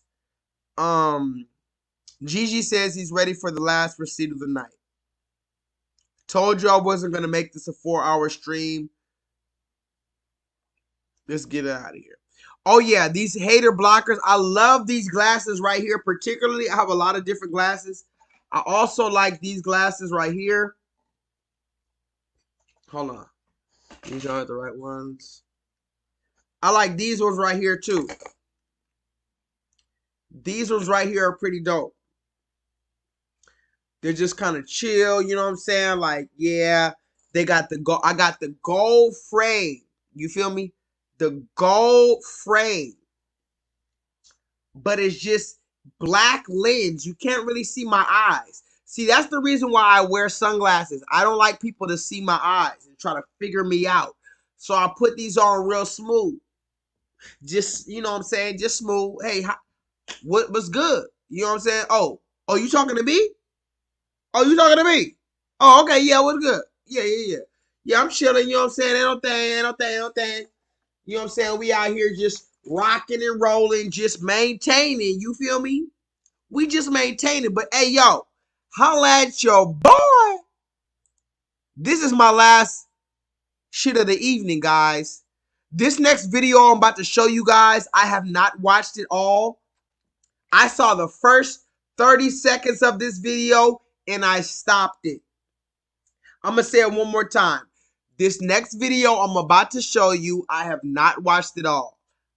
I saw the first 30 seconds, I stopped it, and I saved it because I wanted to watch it with my family.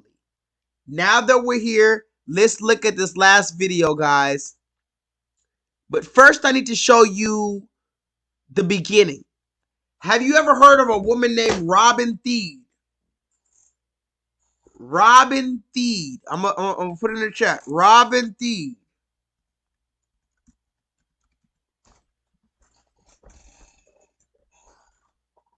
Have y'all heard of a woman named Robin Thede? This is my last receipt of the night, guys.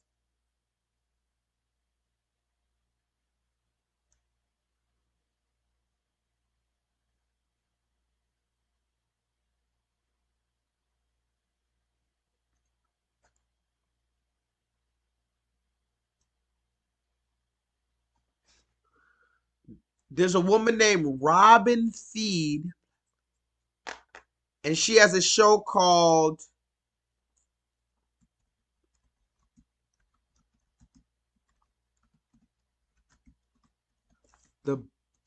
There's a woman called Robin Thede. She has a show called The Black Lady Sketch Show. Gigi says she used to be on the Trevor Noah show. Y'all can go look her up. This woman named Robin Thede. But I think it would be better if I just showed you. I think it'll be better if I just showed you guys. Dr. Hadassah Olayinka Ali Youngman, pre-PhD. This character is ridiculous. If I could describe this character in one word, it would be Hotep. The definition of a Hotep is a female version of a Hotep. Now, the definition of a Hotep is usually a black person who feels like women are queens, but should also never leave the house. Take your shoes off. We had a lot of fun creating this character in the writer's room. We would just do these mini table reads. And I was like, see, that's why. And all the writers started cracking up. And it was honestly because I just didn't know what words were coming next. And we kind of used that as the character. See, truth tellers like myself have got to be fearless. She thinks she knows everything about the motherland. But, you know, at the end of the day, it's all kind of from these pamphlets that she's read. It's just really fun to play.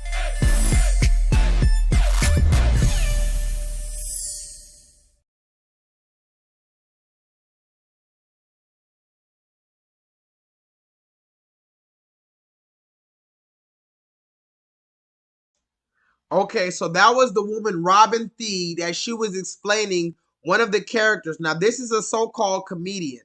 This is a so-called comedian who has a show called the Black Lady Sketch Show. And she has a character on there. Listen to this closely, guys. She has a character on there that's making fun of the so-called woke Black American. This woman has a show on HBO, and one of the characters is making fun of woke Black Americans. And she has a person she calls a Hertep, because we know about Hoteps, who is a term that they use for this type of hat. Remember, when I bring out this hat, I champion this hat because y'all are talking about it's funny. Y'all think it's funny to have a woke Black man or a woke Black American woman trying to give you the information that'll liberate you from this matrix. Black Americans think it's funny to joke about the ones of us who are trying to liberate us from this red man. So here we have this ambiguous looking so-called Black woman who writes on the Black Lady Sketch Show. Listen one more time to her explaining this character that she made. I need you to listen very closely because I'm about to leave. Listen to this. Listen to her explain this character. Dr. Hadassah Olayinka Ali Youngman, pre-PhD. This character is ridiculous. If I could describe this character in one word, it would be Hotep. The definition of a Hotep is a female version of a Hotep. Now, the definition of a Hotep is usually a Black person who feels like women are queens, but should also never leave the house. Take your shoes off. We had a lot of fun creating this character in the writer's room. We would just do these mini table reads. And I was like, see, that's why. And all the writers started cracking up. And it was honestly because I just didn't know what words were coming next. And we kind of used that as the character. See, truth tellers like myself have got to be fearless. She thinks she knows everything about the motherland. But, you know, at the end of the day, it's all kind of from these pamphlets that she's read. It's just really fun to play.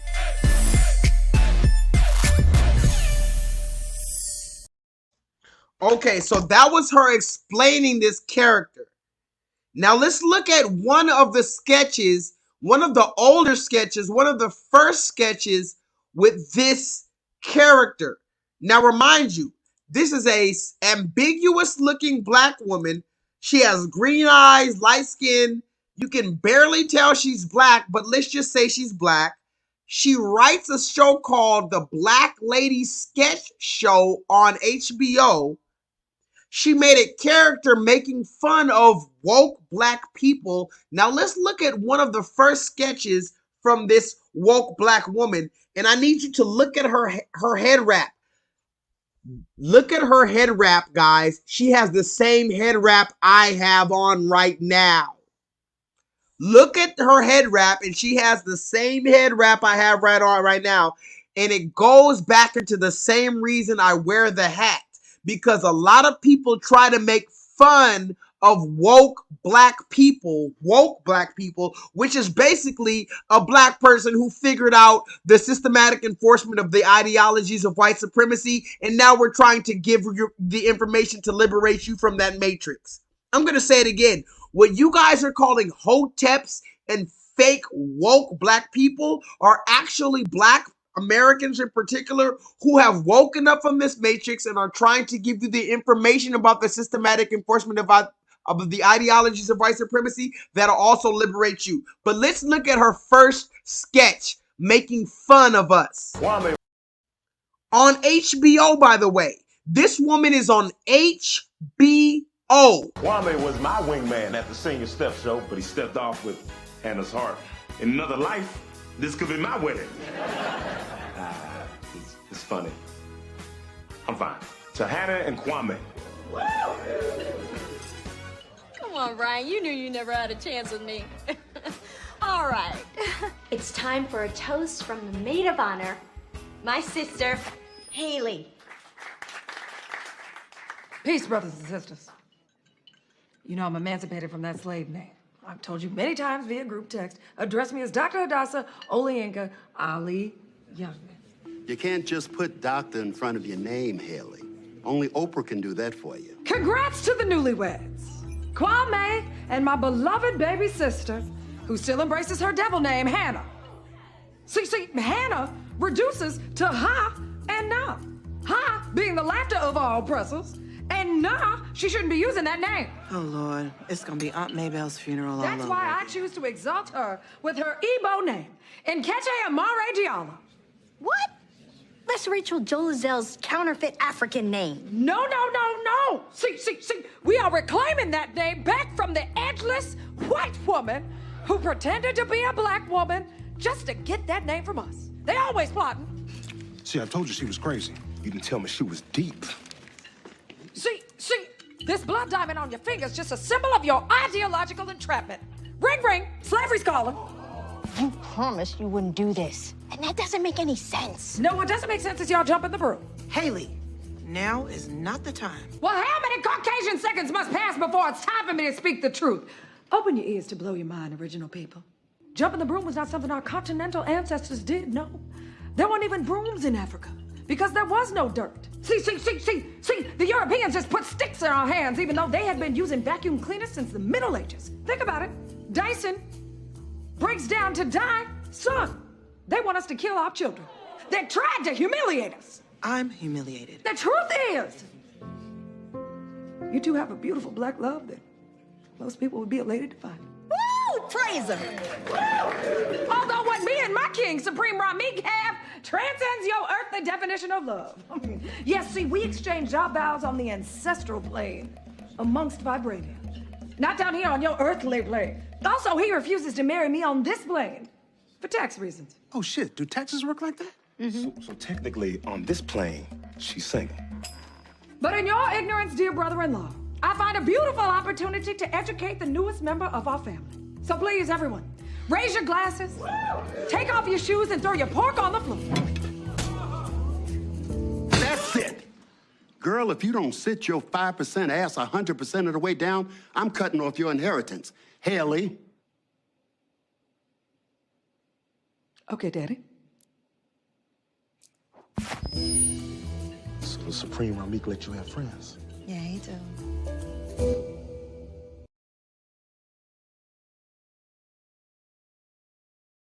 Y'all see that, right? Y'all see that, right? I just wanted you to see she's wearing the same head wrap I am, making fun of Black Americans on HBO, which is a system ran by red men. Let's talk about it. HBO is not ran by Black Americans. HBO is ran, has always been ran, will always be ran by red men. HBO will never allow some real shit to get on there. HBO, everything that's on HBO has to get cleared by a red man.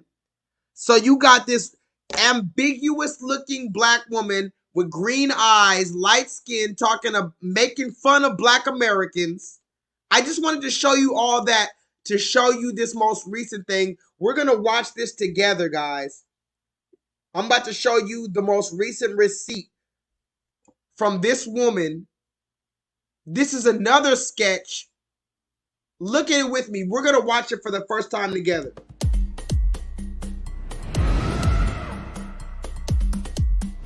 Welcome to Black Table Talk, the only place on Tariq Nasheed's internet where we can have an honest conversation. Today's topic, women in the workplace. Why? I'm your host, Dr. Hadassah Oliyinka Ali Youngman, pre-PhD. And I'm about to take you on the overground road. How long is this intro? I do not mean to rush you, Queen Hadassah, but Kavya has me on a curfew. See. No, Gabrielle Union. Black women babies are not allowed to issue curfews. Only our original kings can do that. Supreme Rob Meek told me to be home by 3. Is he here? Can he sign a head wrap for me? Unfortunately, no. He does not fraternize with married women, except for me and all 8 of his wives. Oh, that's very Doug Christie of you guys. Anyway, welcome to the show. It says here now that you're an actress, an author, a television host, a fashion designer, and a spokeswoman. Thank you. Why so many jobs, and how does your husband deal with this betrayal? Betrayal? I think my husband appreciates a woman. Oh, I'm sorry. Female. Thank you. That makes her own money, is incredibly flexible, and still is able to raise a family. I'm glad you said that. Now, as everybody knows, there are many factors working towards the destruction of the black family. Number 1, wedge sneakers. Number 2, working women. And if you ask... Aren't you at work right now? I don't get paid for this. I have made no money doing anything. Now, Miss Gabrielle, let's talk about your professional goal. Sure. With your king, Dwayne Wade. Oh, shit, okay. Now, how do you feel about your wife out here working like a free-range chicken? Well, I'm sure my cardboard king would love for me to be home a little bit more. Shh. Earth, let your God speak.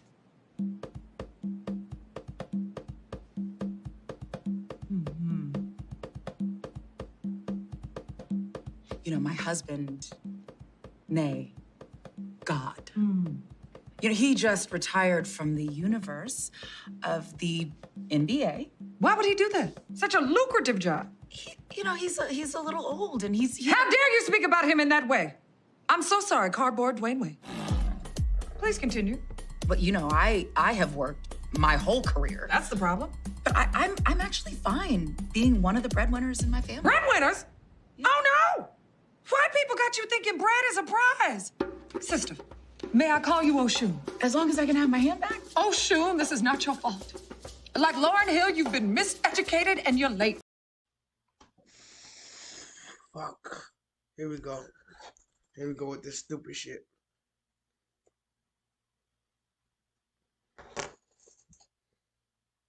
Here we go with this dumb shit, right? Here we go with this dumb shit.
Hey guys, am I still here? Oh shit, am I here? I'm back. Hey guys, am I still here? Sorry, YouTube. Oh, sorry, YouTube. I didn't know. I don't know what I can do, what I can't do. YouTube, sorry. I was only kidding. I know the Quella should let me in the morning. Elvira, I was only kidding.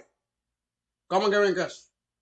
Hey, don't talk to me about trust. I don't like it, okay? You know what, man? You should listen to your wife. You are an asshole, man. Yeah, they tried to cut my shit off quick. But you know what's crazy? I thought about it. I thought about that shit. I said, maybe they're going to cut me off for showing this clip. But YouTube, sorry for showing too much, YouTube. Sorry, YouTube. Maybe you're going to take all this down. But remember, federal law allows citizens to reproduce, distribute, or exhibit portions of copyrighted motion pictures. I wasn't going to show the whole thing, YouTube. I was just reacting to it. But did y'all see how Gabrielle Union, out of all people, Gabrielle Union, the woman who's in charge of Zion Wade, this is the woman making fun of woke black Americans. Y'all saw enough of that, right? I know they cut it off, but y'all saw that, right? How Gabrielle Union, of all people, was on HBO, which is a company ran by red men, written by red men, a show written by red men. Yes, they got a black woman sketch show. Yeah, sure, they got a black woman sketch show, but do you think are you honestly going to sit here and tell me that they're just going to be able to unadulterated tell you what black American woke people are saying on HBO? Wake up. Wake up. I know we're so attached to these shows and these songs and these celebrities, but wake up in the year 2021 of our Lord. It's enough time for games. Enough games, them. Enough games, them. Rude boy, real rude boy. Enough games, them. We already had enough games. Too many games we've had. We've been in slavery playing all these fucking carnival games. Wake the fuck up. This black woman sketch show is a bunch of feminism bullshit.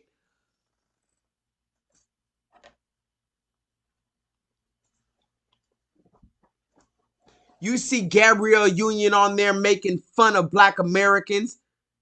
And you see the other woman, green eyes and everything, talking about, oh, there's the destruction of the black family. They actually brought up the destruction of the black family. So they know what we're talking about on YouTube.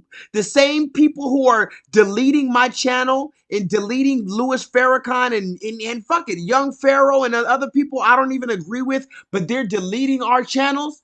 They know very well what we're saying, and instead of combating that or trying to have an intellectual debate to try to defeat that ideology, no, they don't want to have a debate with us. They just want to take our shit and try to make fun of it on Saturday Night Live and on HBO. Remember Daniel Kaluuya made fun of black Americans on Saturday Night Live about how black people don't want to take the injection?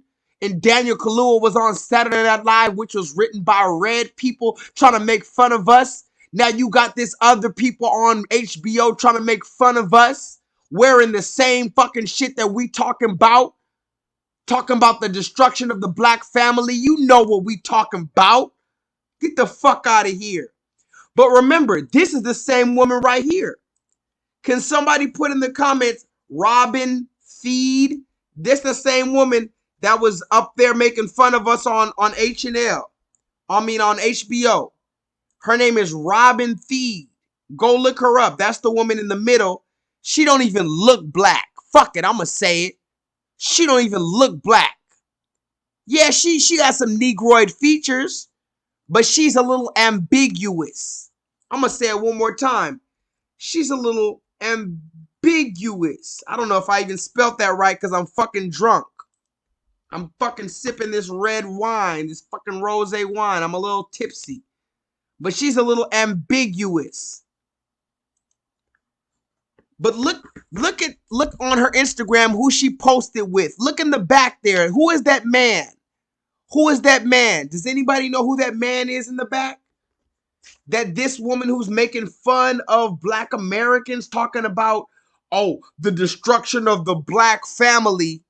She's laughing at the destruction of the Black family. She's laughing at the prophets and the saints of the Most High God who are giving you warnings about the destruction of the Israel family. She's laughing about it, but who does she take pictures with in her personal time? Do you know who this is?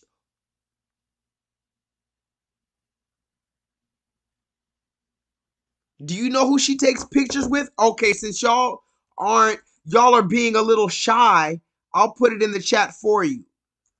I already talked about him a million times from Sunday, but it is what it is. Billy Porter. I've talked about Billy Porter before. Y'all can go look into Billy Porter. But I already talked about Billy Porter. She's over here having fun with Billy Porter. She's taking pictures. Look, she took another picture with Kamala Harris. This is from the same woman's this is from the same woman. The same woman making fun of Black Americans for being woke. She loves Kamala Harris. Look, Robin Thede. Look at her name. Robin Thede. Her name is Robin Thede. Look at her Instagram. She has pictures of Kamala Harris, the American flag. She has pictures of Billy Porter, but she's making fun of us. Look at her. Look at her. Look at her.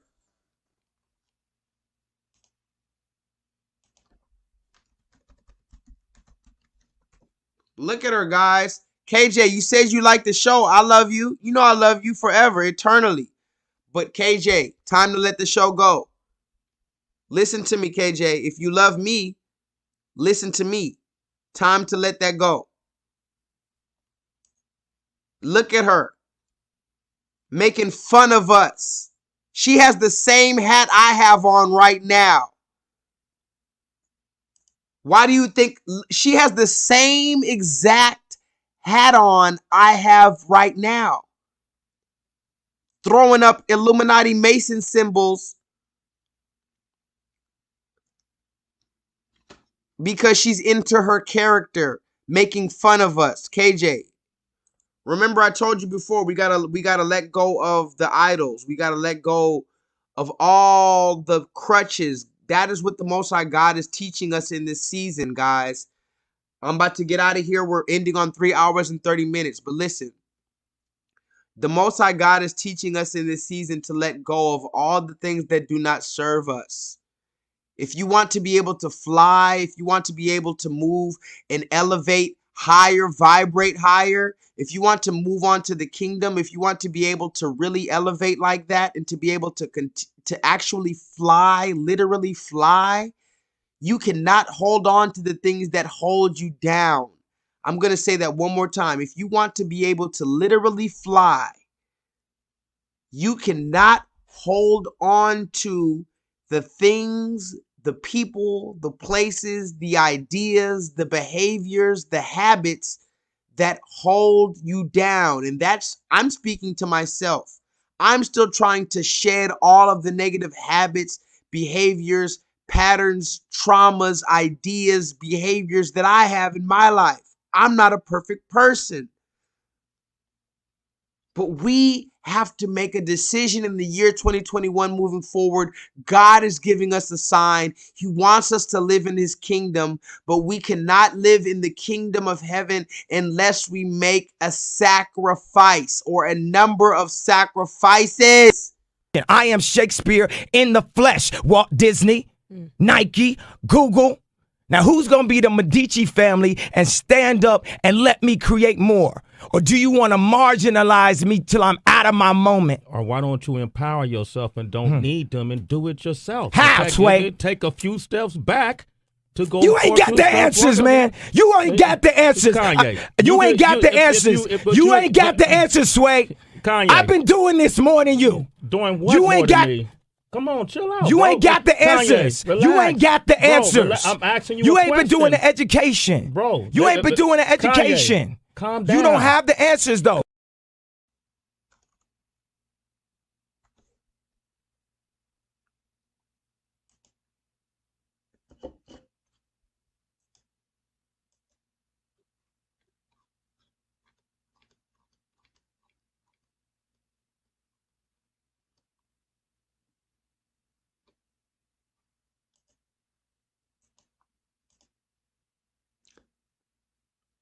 Three hours and 30 minutes, guys. 3 hours and 30 minutes.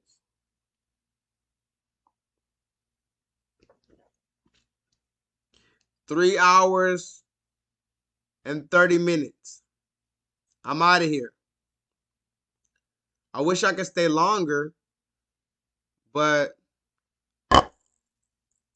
you know, time is of the essence.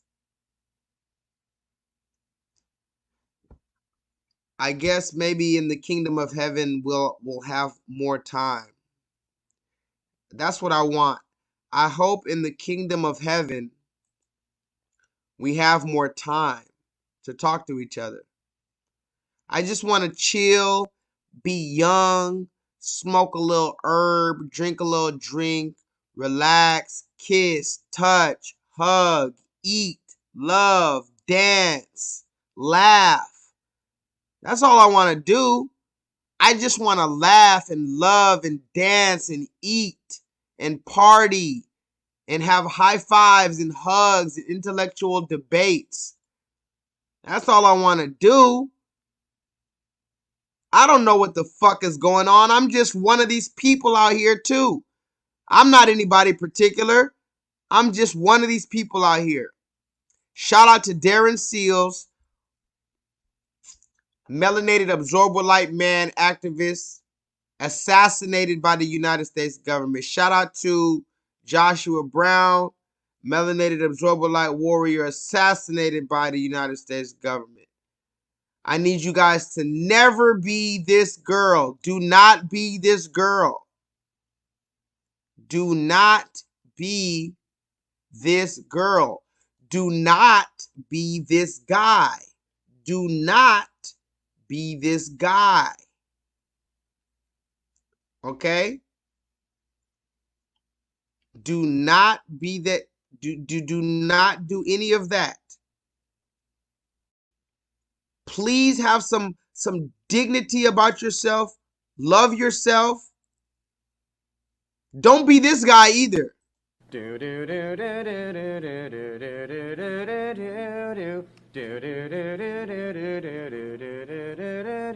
Dr. Fauci, give us vaccines. Help all the people who have been quarantined. We'll wear our masks and we'll have to stay distant. We'll wash our hands and we'll be more resistant. Fauci, yes? Promise us, please. We'll have a cure that can fight off this disease. Restrictions will lift with some ease. Dr. Fauci, don't forget me.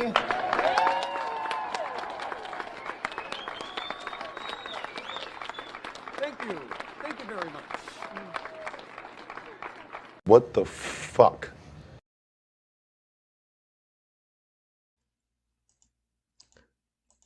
But I will tell you one thing. I will tell you one fucking thing. Out of all the shit that's going on, did you see that? Did you just see that video? Out of all of this shit that's going on, I will say this. I will say this one last thing. Let me change the green screen. This is my final note, guys. I'm about to leave. I'm leaving. I'm out of here. But I will say this to the red man and to the devil, to Lucifer, to Satan, to the deceiver. You are a formidable opponent. I'm going to say that again. To Lucifer, to Satan, to the red man, to the black man that is void of light. Because remember, there are two definitions to black. There are two definitions. The first definition of black is absorbed with light. The next definition of black is void, completely void, has no light. So to the red man, to the black man, a void of light, to the deceiver, to Satan, to Lucifer, you are a formidable.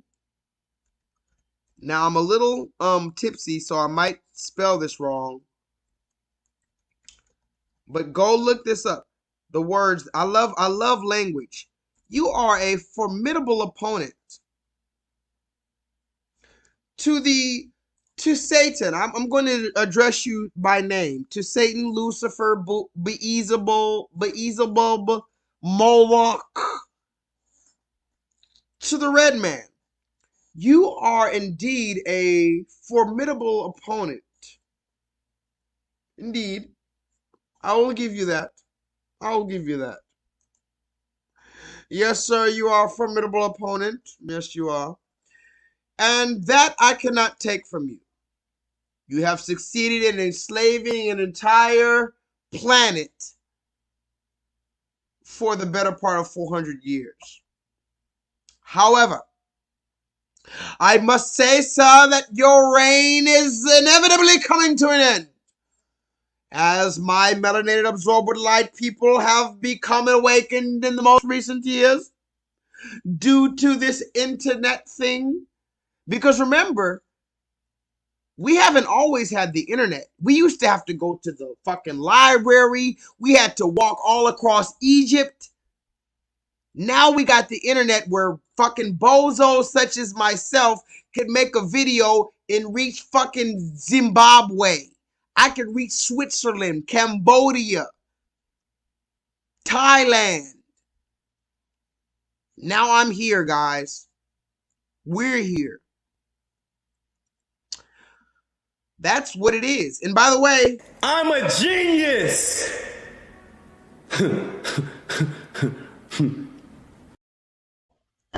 See, the thing is this, guys.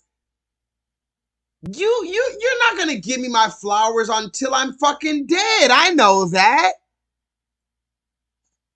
But if you watch these videos in 500 years from now, you're gonna say this guy was on to something.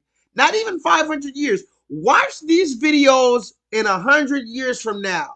You're gonna say, oh, this guy was on to something. Look, this guy, he didn't know everything, but he was on to something. And not only was I on to something, but I'm a genius.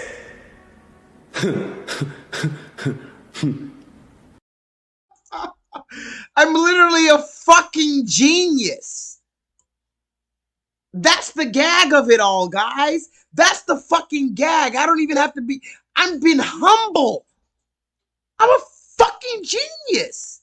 And I'm the receipt king. I brought the receipts out. Holla at your boy. The last question I'm going to ask you before I leave at 5 hours and 38 minutes and 33 seconds is this. Have you gotten your injection yet?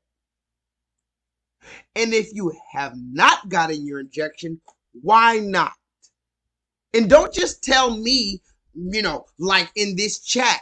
I want you to tell me like I was the red man or like you were at work. What's the excuse you're going to give to red people at work why you didn't get injected when they ask you? Are you going to go full on conspiracy theorist and tell them everything you know and be willing to be ostracized and point out like a fucking red thumb? Let me know, Gigi, at work, when they ask you, are you going to get injected? Are you going to be like, oh, no? And they're going to be like, why not, sir? And you're going to be like, well, I don't trust them. Are you going to do that, Gigi? Are you going to tell the red man you don't trust him in the year 2021 of our Lord? KJ, are you going to tell the people at your slavery plantation, because you know we all work at the plantation, are you going to tell Massa, no, I don't trust you, Massa. I'm not rolling up my sleeve and doing my part? Because you know that's what they're saying now. They say, roll up your sleeves. Look it up, guys. I haven't made up anything. I've been on YouTube for 5 years. I haven't made up anything. I would feel like a traitor if I ever made up anything. I've been on YouTube for 5 years, over 400 videos. I've never lied about a goddamn thing. Look this up. Roll up your sleeve. Do your part. Look that one up. Robert, look, Indigenous Queen, look this one up. Roll up your sleeves and do your fucking part. That's what they're calling it now. I didn't make that shit up. It's called roll up your sleeves and do your part. So the last question is this. Have you taken your injection? If not, what's your reason? Why have you not rolled up your sleeves and done your part, guys? I'm not here to give you legal advice. I'm not here to give you medical advice. I'm just here giving my opinion based on a number of evidence that I've concluded on my own independent research. I'm now disseminating that information to people based on the fact that they want to get that information. Thank you, YouTube, for allowing me to continue to be here. With that being said, guys, I love you. I'm going to catch you. I'll probably be off next week. I'm not even going to cap. I'm probably going to work all week. I'm not going to be off again till next Friday or next Tuesday, next Monday, next Tuesday. So I'll probably catch you on Monday or Tuesday of next week. If the Lord, the good Lord willing, I'm still here. Thank you guys for your viewership. If you would like to join my Patreon at the bottom, you can. If not, it is what it is. I'm going to catch you next time. Holla at your boy. Please continue to seek guidance and discernment. Put the armor of the Most High God on. Walk with that faith and that confidence every single place you go. Know that you are the original person. If you are the original, who can tell you anything? You are the original. Holla at your boy. Anyway, I wish I could stay here forever. I really do look forward to these things, but I have to make them short. My time is short. Maybe in the kingdom of God, we'll have unlimited time to just chat and relax. But in this kingdom, we don't. So with that being said, you already know I love you. And please, holla at your boy and vibrate higher.